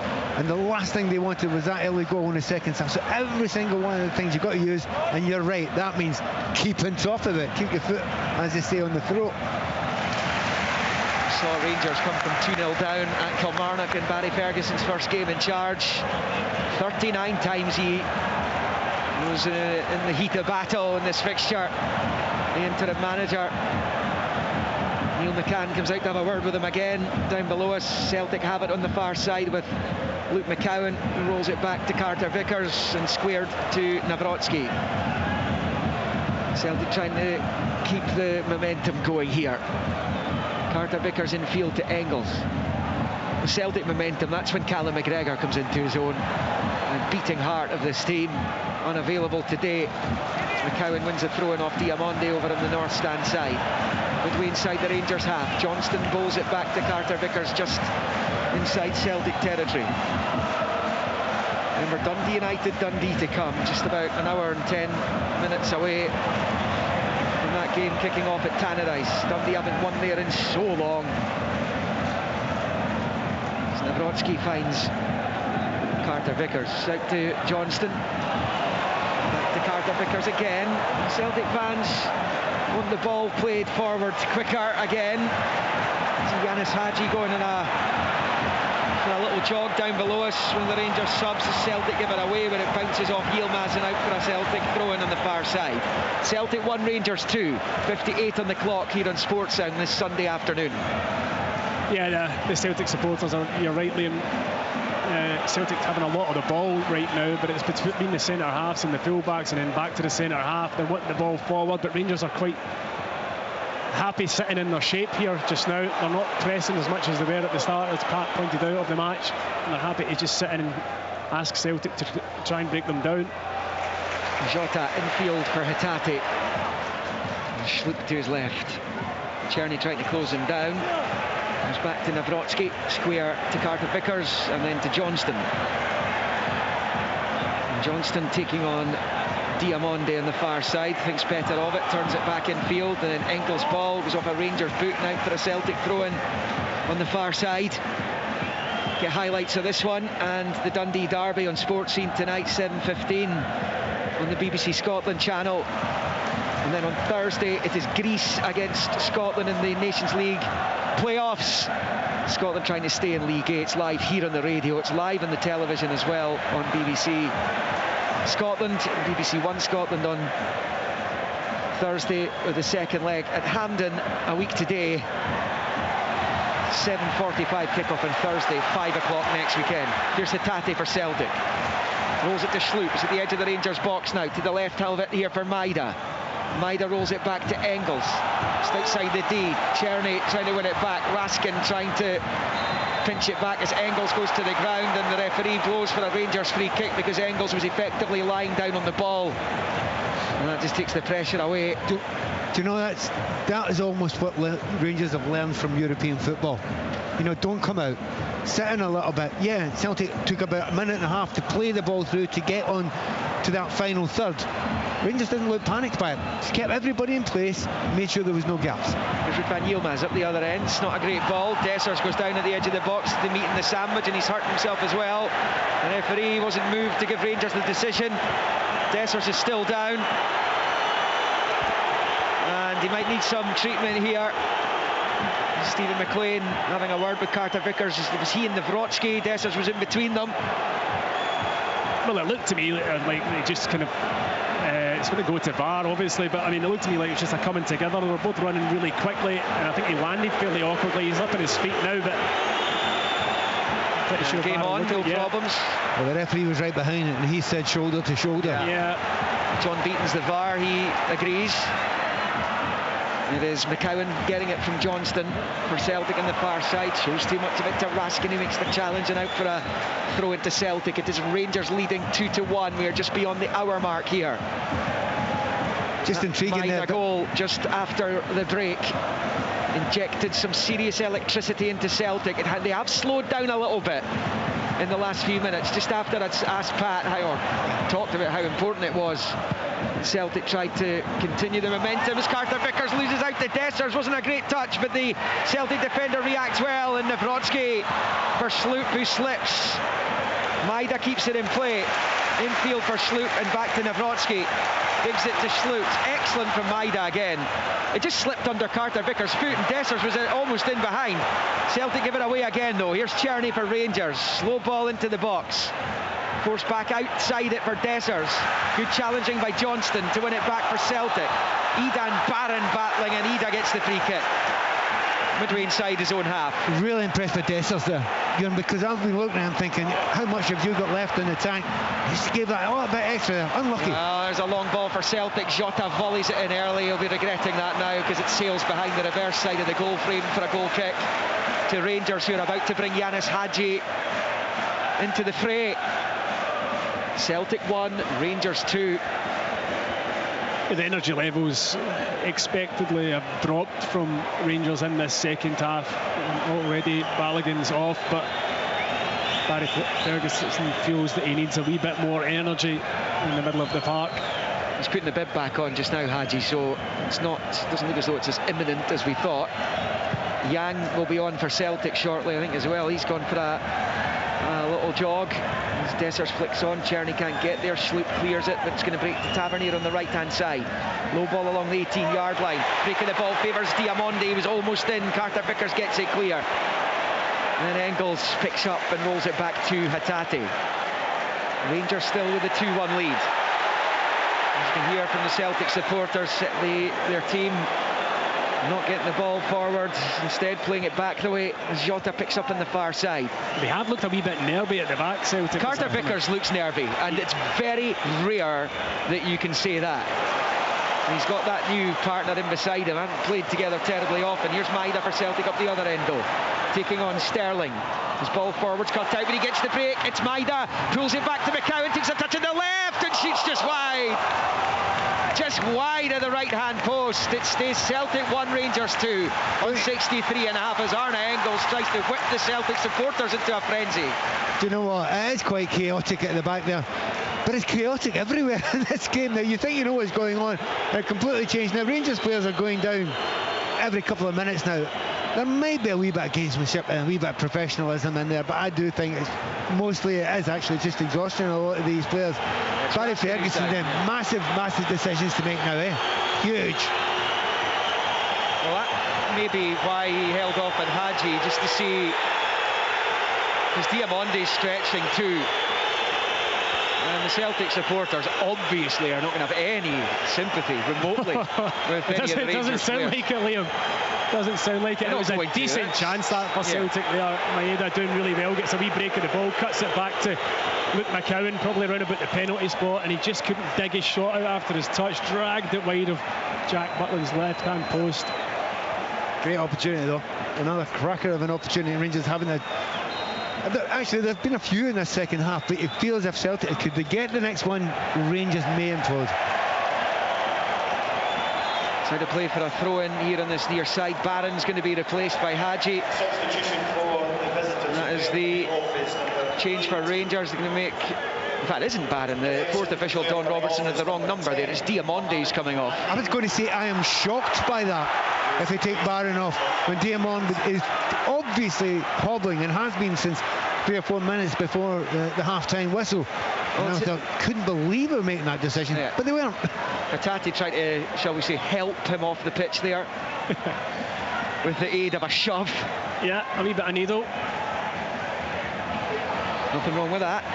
It's going to be a throw-in for Celtic on this near side. Sloop's bowled it to Maida, comes back to Sloop, goes back to Engels. His little flick forward cut out by Hadji and out for a Celtic throw-in on this near side. Rangers leading by 2-1, deep in the 66th minute of the game. Nawrocki clears for the champions. One on the halfway line by Suter, and his ball forward's going to sail behind for the goal kick. Yeah, I mean, Rangers are only going to tire from this point. It's going to be very difficult for Barry Ferguson to get much more energy into that team, even with the 5 substitutions he's allowed to make. Yeah, it's about staying in their shape and being clever with the energy that they are using. Oh, Jota might get in here, proper slides in, and that's brilliant defending. Raskin then nicks it away from McCowan. Outstanding from Proper. Some of Rangers' last-ditch defending over the last couple of games has been brilliant. Tavernier on Thursday, Sterling in the first half here today, and the sub-Proper there had to time that to perfection, with Jota bearing in on goal.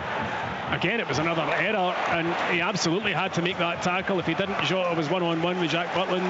I've seen a lot of that this afternoon from both sides at the back. Sloop flashes it infield to Engels, who goes back to Schmeichel. You get the sense Rangers will try and just hold out for what they've got now, but it's a heck of a long time in this place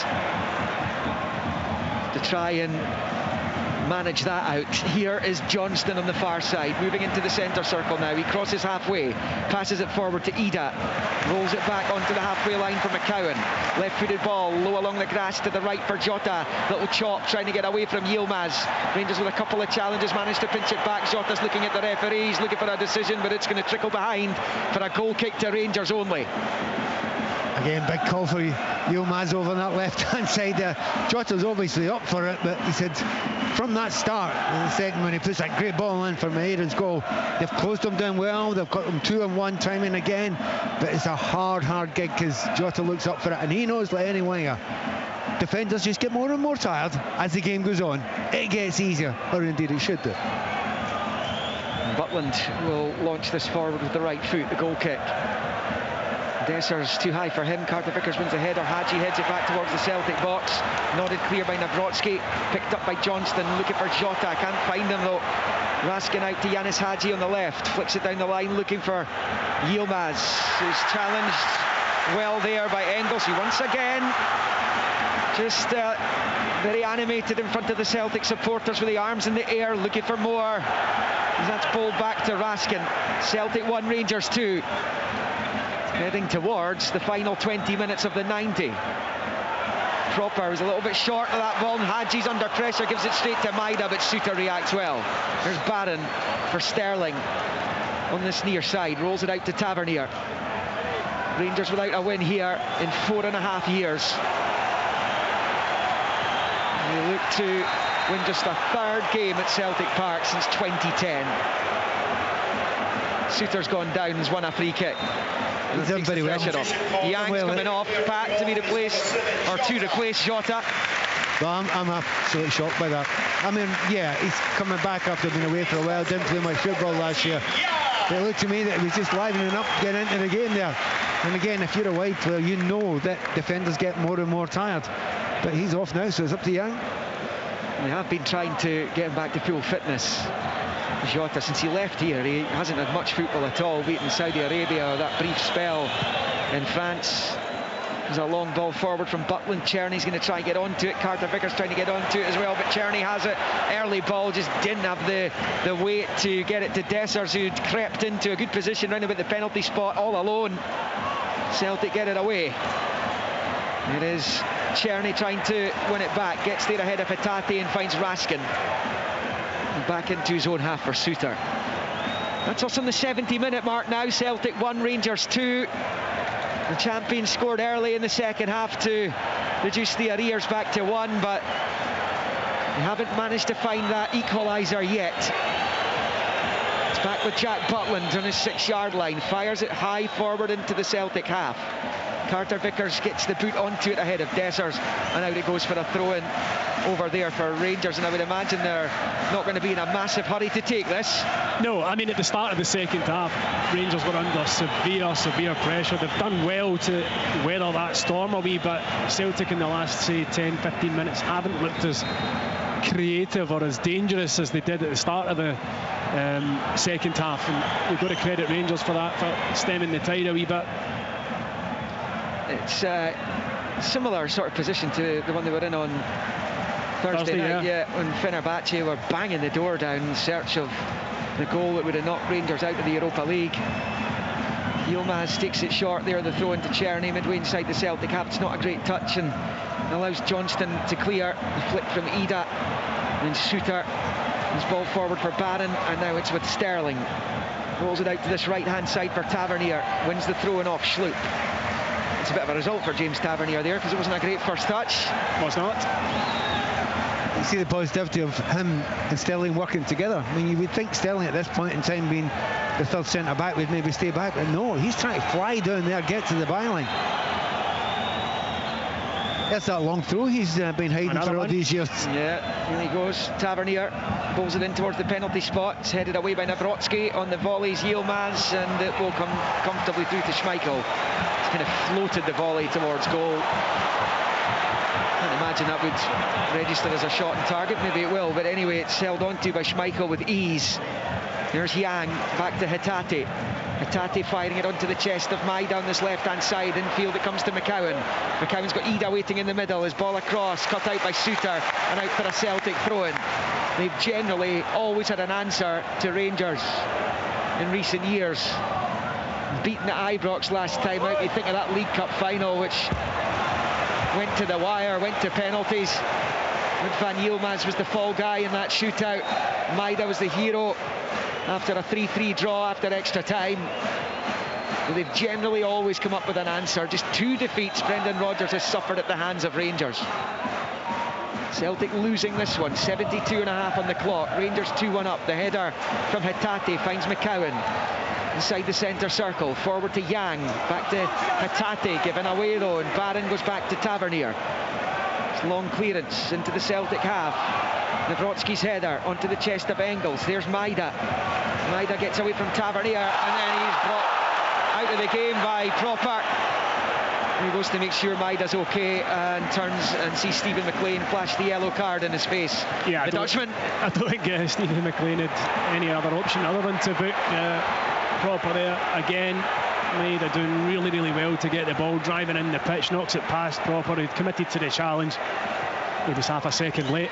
Do you know what, when you think about Crawford, that last ditcher he had 5-10 minutes ago there, but if he didn't get that right, that could have been a straight red for him. Yeah. So he is now walking the proverbial tightrope. Celtic have it on the right with Johnston. Now Yang on the touchline, infield to McCowan. They're in the final third here. McCowan's ball finds it. Tate! Goal! Celtic back from 2-0 down in the derby. And it's Rio Hatate, right-hand side of the box. And he fires it into the bottom left across the bows of Butland. And this is what champions do. It is Celtic 2, Rangers 2. You know what? That is a classic Celtic goal at their best this season. They've finally found the type of form that we know that they can do. The passing, not getting carried away, flying the ball forward and panicked, and he hasn't done that. They haven't done that. They've kept on going through, as they say, the process, and that process looks absolutely beautiful when it finishes with a goal like that. Well, Hatate's in a quiet match, but the pass from McCowan is excellent. The run from Hatate is excellent. The angle's very, very tough for Hatate to get it in, but the shot is superb, right across the face of Jack Butland into the far corner. And you've got to say, Celtic deserve to be back on level terms with this performance in the second half. Celtic fans happy now. They weren't happy for large periods of this game. Despite the 16-point advantage at the top, despite the 13 titles out of 14, the bar has been set very high here, and Brendan Rodgers' players have come firing in the second half, and Rio Hatate squares the game, and you kind of feel right now there's only one team's going to win this, Pat Nevin. Yeah, it looks that way just now, but that's Barry Ferguson has to look to see what he's got. He might have to adapt and change a little bit, but the madness of these games, anything can happen. But we talked a lot about the tiredness. That's when you get a bit of space, when there is tiredness, and Celtic have used it well. Czerny for Rangers on the right, Barron on the overlap if he wants him. Czerny decides to try and go himself, runs into the Celtic second goal scorer Hatate. McCowan infield to Yang, couldn't quite return it to McCowan. Sterling gets it forward to Tavernier, and out to Barron. Tavernier brought to the ground by Engels. Rangers will have a free kick midway inside the Celtic half, just right of centre. If you're in your cars going to Tannadice, the Dundee derby, the starting 11s for United: Walton, Strain, Seve, Graham, Trapanovsky, Ferry, Middleton, Stevenson, Campbell, Gallagher, Dolby. Dundee: Carson, Shaughnessy, McGee, Tiffany, Mulligan, Cameron, Adewumi, Murray, Larkesh, Silla and Donnelly. The starting 11s for the match at Tannadice. The second derby of the day kicks off in less than an hour. Live here on Sportsound. Czerny's free kick drifted to the left-hand side of the box. Raskin heads forward, it's cut out. Celtic have a free kick. Yang brought to the ground. Free kick Celtic midway inside their own half. 76.5 on the clock. There's still plenty time for one of these teams to win this game. Hadji's going to pick up a yellow card because he hadn't moved far enough away from the free kick. It was blasted right at him. Stupid yellow. And Johnston rolls it out to the touchline for Yang. Infield to Engels. Ball bobbled between his feet, but he still emerges with it. It's a lovely dink down the right-hand side for Yang. Edat, Maidat, McCowan in the middle. It's pulled back towards McCowan. Comes off the defender. Breaks the sleep, encouraged to shoot, and does! And Butland saves. And behind for the corner. Celtic banging on the door here. Two apiece. Brilliant play by Yang. He's really used his pace brilliantly. I got to the byline. He just do what you always do at the byline, cut it back. When it came to Schlupp there, he maybe had a wee bit too much time to think about it, didn't he? He caught it all right. Yeah, in the end. And Rangers will be going to the bench shortly. Again, as Engels waits to take this corner. Main stand side. Celtic attacking the goal to our left. Stephen McLean again not happy with something he's seeing in the box. He wants to have a word with a couple of players. Nawrocki's one of them, Cropper's the other. Yeah, just a wee bit of wrestling.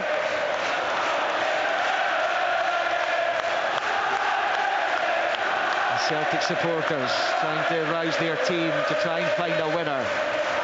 Having been 2-0 down at the break. Engels corner in on top of Butland, who punches away. Now Hatate lifts it back into the area towards the 6-yard box. The header away by Suter. Tavernier picks up on the left and flicks it forward to Yilmaz. He's got it out to Czerny. Now Celtic could be caught short at the back here. Czerny coming forward. He's got Hadji to his left, slips it through for Cyril Dessers. Right hand side of the box, chops on to his left side, and his shot's blocked by McCowan. It's outstanding defending by Luke McCowan. Dessers wanted too long, but here's Barron in the box, shoots just wide. Goal kick. Two massive chances. Again, it's on the counter-attack. Czerny picks out Dessers brilliantly. This is when he's not at his best, when he's got time to think about something. Just get it out of your feet and hit it, or hit it first time. He wants the extra touch, which allows the defender back into the cover. Looks like the chance is gone. Then a brilliant reverse ball into Barron on his left foot. He chokes the shot. He's only 5-6 yards out. Chokes it into the ground at the near post. A big let off for Celtic, but two chances that Rangers really should have done better. Yeah, definitely. But the Barron one, come on, you're looking, we're right behind him. He's got to curl up the far post. Oh, aye. He's got to do that. He doesn't even try. It goes for the near post, and as you say, chokes on it. What a chance. He's not a natural goal scorer, Connor Barron, to say the least. Tavernier in field there to Hadji on the halfway line, gets it out to Yilmaz. There will be space for Rangers hitting the counters. Yang slides in brilliantly to win it back off Raskin. There will be space for Rangers to come forward, because Celtic, in front of their own fans in this stadium, will be going full pelt for victory. So if Rangers can hit in the counter, there couldn't be drama at both ends yet to come. And Schlupp goes up the line for Maida. And he shifts in field, fouled by Sterling, but still on it. The ref's going to blow the whistle, as he know. McCowan keeping this attack going for Celtic, so there is an advantage. He wins the throw-in off Tavernier on this near side. By the way, Sterling, you're taking a chance there. He is lunged in there to absolutely nowhere near the ball. He's on a yellow card already. He's taking a chance. Celtic 2, Rangers 2. We're into the final 10 minutes of the 90. I was just about to say, it's going to be a long 10 minutes for Rangers. But they're used to it. They can play in the break. It's exactly what you were saying there. Yeah, it feels a long 10 minutes to hold on to this point. But, you know, the changes they're going to make now, I suspect they're going to be very, very positive ones. Tom Lawrence and Hamza Egeman are going to be on for Rangers in due course. And Ciala's down there as well with his strip on. I don't know whether he's coming on as well. Oh yeah, looks like it. And he hasn't been seen, has he, since the nightmare opening at Rugby Park. There may well be a triple change then for Rangers, who've got a man down. Is it Raskin who's down there? Yeah, it is. He's just being helped to his feet. So you'd imagine he'll be replaced by Lawrence. Egeman probably for Dessers. Big call, isn't it? If you're on that bench, because you need to make changes, but these are huge. They could, and if you get this one wrong, you could lose the game, and it'd be really hard to take. Sterling coming off, and then Ciala will replace him. It will be Tom Lawrence to come on for Raskin, and Dessers is standing there, hands on hips. I would imagine. Yeah. Well, that's Czerny. Egeman is going to replace Czerny, so perhaps Dessers stays on. We tick towards 82 minutes here. Sports Sound, BBC Radio Scotland, across the frequencies, on digital, online at bbc.co.uk/sportscotland. Connor Barron, it is, who's been replaced, and not Raskin, so that's why I should just leave the substitute assumptions to you guys. I think I got it wrong as well, to be honest with you. But anyway, 3 fresh faces for Rangers. Their legs out there are tired. Raskin's okay to come back on. Throwing Celtic on this main stand side, midway inside the Rangers half, is bowled back by Schlupp to Nawrocki. And now to Carter Vickers. Is there a sting in this tail? And it's Johnston infield to McCowan. Business end of the game now. There's Yang. Lovely fleet-footed play by Yang into centre position. He comes and he finds Schlupp. Schlupp rolls it with the right foot to Maida, left-hand side of the box, fires it across, and it almost came to Johnston. Bounces off his knee, actually. And it favours Jack Butland, who holds on. It stays Celtic 2, Rangers 2. He just wasn't expecting it at the back post there, Johnson. I think it took a wee nick off a Rangers player and then landed at him. He came off his knee and bounced 2 metres away from him. But again, positive play from Maeda down this left-hand side. And Barry Ferguson's furious about something down there, just in the wake of that. And disappointed perhaps with how easily the ball came into his box. It is Suter charging forward. He's fouled by Maida, and that will be a Rangers free kick. And now it's Brendan Rodgers' turn to be animated down there. And then he goes to pick up his water bottle.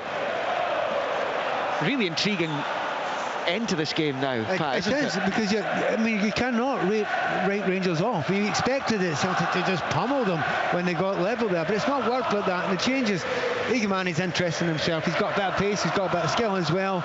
You know, can be a bit up and down, we know that, but it's a positive thing. It's not saying, right, this game's finished from Barry Ferguson. Maida's been caught on this near side. That will be a free kick to Celtic. Not sure who it was that fouled him. Tom Lawrence, it was. Lawrence, yeah. He's trying to get away from the scene as quickly as possible. Yeah. He just was a wee bit late and high in the challenge on Maida. Do Rangers accept a draw now? Would they be happy enough with that, even though they were leading 2-0 in this game? I think they do. I think absolutely they do. Especially given, as we've mentioned Thursday night, there's a lot of tired bodies out there. Celtic have come back really well in this second half. They've never run up to it though. He absolutely wouldn't own up to it just now. But again, it's come back to that what you were talking about 2 hours ago, Tomo. Rangers are good in the break. Rangers have learned how to play in the break and understand that they've got the capabilities. And they've shown it in this second half. They've had a couple of chances on the break, so it's not over. Just about on the 85-minute mark, 2 apiece. Here goes Johnston. Rolls it with the left foot to the right for Yang. Yang in field. Oh, he's taking a dull one there. You could hear him. Celtic playing on with the advantage. McCowan charging towards the Rangers box. Suter gets there first and puts it out for a Celtic throw-in on the far side. It's been taken quickly. The Celtic players, no sympathy for their own teammate. Stephen McLean stopped it. The ref stopped. It wasn't a head knock, but it did. I mean, you could hear Yang scream from over on this side. We're in amongst a 60,000 plus crowd here. Yeah, you could hear it. He's fine though, back on his feet. Johnston with the throw to McCowan, level with the Rangers 18-yard line. Now it's back with McCowan, moves in field, low ball, it's away by Suter. New clears into the Celtic half. Ferguson again telling his players to push out. Carter Vickers goes back the way to Schmeichel. Now he's found Nawrocki. Out to Schlupp on this near side. Right foot ball forward, looking for Ida to chase. Suter gets there first and puts it out for a throw, though he felt he was fouled. The ref doesn't agree. Celtic throw-in, which Maida will lead for Schlupp. There are 2 ways the Celtic fans would like to beat Rangers. One is to absolutely wallop them. The other would be to score a last-minute winner, having been 2-0 down to them, which might even be sweeter than winning 5-0. Should it come to pass, it would be celebrated long into the night. And the difference between Celtic being 2 games away from the title and potentially 4. It's 2-2. Here's Johnston driving down the right, out to the touchline for Yang. Comes in field. Now he's central, right centre area, finds Hatate for Jeffrey Schlupp at the edge of the Rangers box, to the left of it for Maida. Lets the ball settle with the right foot, passes it back to Hatate, he's going to shoot here, and it's not far away. Flashes by the right-hand post, and it was dangerous enough for Jack Butland to dive at full stretch to his left, and it goes wide, and it stays Celtic 2, Rangers 2 on 87. As soon as he received that ball, he had only one thing in his mind: to shift it out of his feet and get the shot away. He is about 22 yards out. He catches it really well. He's trying to work it with a bit of curl into Jack Butland's left-hand post. Probably from this angle, hard to see a good couple of feet by the post. Enough to get Butland diving, though, as you say. As it stands, there will be 4 minutes of stoppage time added. We are into the final 3 minutes of the 90. It's been misjudged by Carter Vickers. Eagleman's just at the edge of the box. He shoots. He scores! Rangers score! Hamza Eagleman leathers it into the top right corner. Away from a despairing Schmeichel. It's an outstanding finish, and Rangers might have won the derby with just 2 minutes of the 90 to go. The 2,500 away supporters burst into life as one off to our right, and it is Celtic 2, Rangers 3. Incredible. I tell you what, I tell you what, there have been goals over the years that have won Old Firm derbies That's right up there with the best lashes into the top corner of a net that you will ever see. Igamani coming on, making a difference. If you are a manager and you make a change like that, nothing makes you happier. We were talking and expecting more likely Celtic scored in the last minute. Rangers have shocked and silenced this place. Really poor from Celtic defensively though, and when Eagman, I thought he'd taken a touch too many. I thought he should have hit it earlier. It kind of breaks back to him, a wee ricochet. Then it sets up perfectly for him. He's got only one thing in his mind. He absolutely puts his foot through it and it flies into Kasper Schmeichel's top left-hand corner. And that all stemmed from uncertain defending by Celtic again. Uncertain on top of uncertain. Have a look at what Johnson does in the middle of this. He falls over, right? He just falls over. You know, he doesn't get his legs. That must be tiredness more than anything else. When he falls over, huge gap there for Igamani. There's still quite a lot to do, and he hammers it. Absolutely lashes it. Every Rangers fan will record that and will keep it for a long, long time. Well, we were wondering if Celtic would be the team to push for the winner. Rangers might have just found it. But in the 90th minute, the stoppage time, because of that goal, has changed from 4 to 5 minutes. So there are 6 minutes left. And suddenly Celtic are chasing a point again in this topsy-turvy seesaw derby battle here in Glasgow's East End. It is Rangers who lead, having not won here for 4.5 years. And it would be just a third win here in 15 years. Johnston out to the far side for Yang. And taking on Yilmaz. Shuffles it back infield to Carter Vickers and now Nawrocki.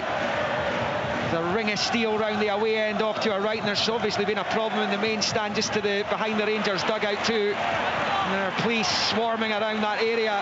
Celtic fans were furious at the reaction of the Rangers bench to that goal, which might well have won the game. 5 minutes confirmed as that's rolled back to Schmeichel.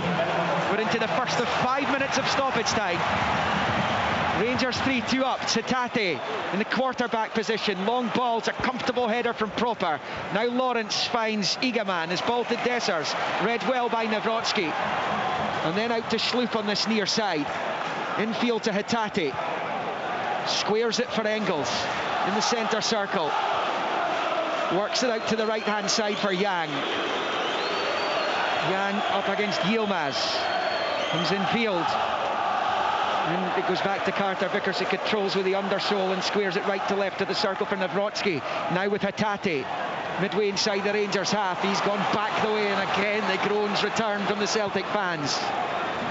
Hatate gets it from McCowan. Forward to Maida. He pushes it back there to Mike Nawrocki. To the right of the centre circle, Carter Vickers. Over it goes to Engels. Looks up at the box, crosses in. Nsiala gets in the way. Raskin boots it clear, facing his own goal, hooks it over his head. Dessers, who's given Carter Vickers a really uncomfortable afternoon, wins it off the Celtic skipper for the day. It really is brilliant play from Cyril Dessers there. Raskin firing it out to Hadji over on the far side. Celtic 2, Rangers 3. It's Yilmaz infield to Lawrence. First time ball back to Nsiala. Midway inside his own half, he squares it to Suter. He then goes back to Proper. It's on the right side of that back three right now. Up the line for Tavernier. Forward towards Dessers, read by Nawrocki, who slides in, but it goes straight to Lawrence. Lawrence then to Hadji. Celtic right now looking at their first domestic home defeat in 15 months. Not lost here to a fellow Scottish side since Hearts beat them in December 23. Jack Butland goes long. And just the third time Brendan Rodgers has lost a league game here. Hearts and Aberdeen have both beaten them. Aberdeen did so at the end of the 17-18 season. Schmeichel took a chance there with Dessers running in on him. 3 minutes of the stoppages left. 3-2 to Rangers. Johnston on the right-hand side, up towards the halfway line. His ball in field along the halfway line for Engels. Now it's with Sloop. Sloop in field to Engels. Forward it comes to McCowan. And then his ball goes straight out for a throw-in on this near side. It's one of those moments. It's one of those moments in it. Celtic could get a corner, Schmeichel will be going up. I mean, you don't normally do that for league games, but wow, he is desperate to get up there. Celtic just need one more chance by the end of this game to give us a game that's had almost everything. It is with James Tavernier on this near side. with the throw-in up the line. It's headed forward by Celtic, but Tavernier's there. Rangers getting close to the finishing line here. As Egeman plays it off Nawrocki and out for a throw-in. 2 minutes of the stoppage time remaining. The Rangers interim boss just encouraging his players. Put in one last effort here to get the 3 points. Tavernier with the throw-in. Down the line it goes, looking for Dessers, bouncing ball, it's headed away by Nawrocki. Hatate chests it into the path of McCowan. Forward to the outside of the boot for Yang. His pass is cut out by Raskin. Nsiala goes after it on the far side. Takes it out to the touchline, chips it forward. Hadji will give chase. McCowan's put enough power of work for Celtic today, and he gets there ahead of Hadji and goes back to his goalkeeper. Celtic flirting with the final minute of the stoppage time here and slipping away from them. We will lose this battle. They're not going to lose the war. They're going to win the title. It's just going to be a little bit later than they had hoped it would be, unless there's drama here, albeit a draw still pushes it back slightly. It's Engels now driving forward with the side foot pass. Comes off Lawrence, breaks out to this near side for Hatate. It's about 40 seconds left. 3-2 Rangers. It's Engels to the 18-yard line for Maida with his back to goal. Finds Hatate, crosses in, it's not the worst ball, and in the back post, Johnston scoops it over the bar. That was the chance. That was the chance. Brendan Rodgers down there rubbing his face as Johnston puts it high over the bar, and it stays Celtic 2, Rangers 3, and it looks like a first domestic defeat of the season at home for the champions. What a ball it is from Hatate into the box. It looks as though Ida was looking for a foul, but Johnson comes into the back post with a late run. He's stretching for it, leaning back, and the ball goes high over Jack Butland's bar, and I think you could be right, Liam. Well, the Celtic supporters, loads of them filing out now. As Butland hits it long, the ref blows for full time. Barry Ferguson, hands in air, celebrates with his coaching staff below us. They've come to Celtic Park and won for the first time since October 2020. In a game that went from one end to the other, has been won by the visitors, who record a success at Celtic Park for just the third time in almost 15 years. The winning goal scored with 3 of the 90 to go. Hamza Egeman smashing it into the top right corner. It's an outstanding finish after Raskin and Diamondi had given them a half-time lead of 2-0. Maida and Hatate brought the champions back into it at 2 apiece. And at that point you thought it would be they who would go on to find the winning goal. But Barry Ferguson has just come up with another seismic result. The interim manager, whilst he admits he's only in the role for 3 months, it will be on their minds that if they can pull off results like this one and potentially go towards the Europa League final too, that it may well be there for them full time. This will have done those prospects no harm whatsoever. Egeman's heroics, the sub. And it's the Rangers players who are down there celebrating a rare success at Celtic Park. And what a few days it has been for them in what's been a tumultuous season. Domestically, the gap at the top remains huge. It's still 13 points. Still the length of the Clyde between them in that regard. And while Celtic will win the title, today is Rangers Day. It finished at Celtic Park. Celtic 2, Rangers 3.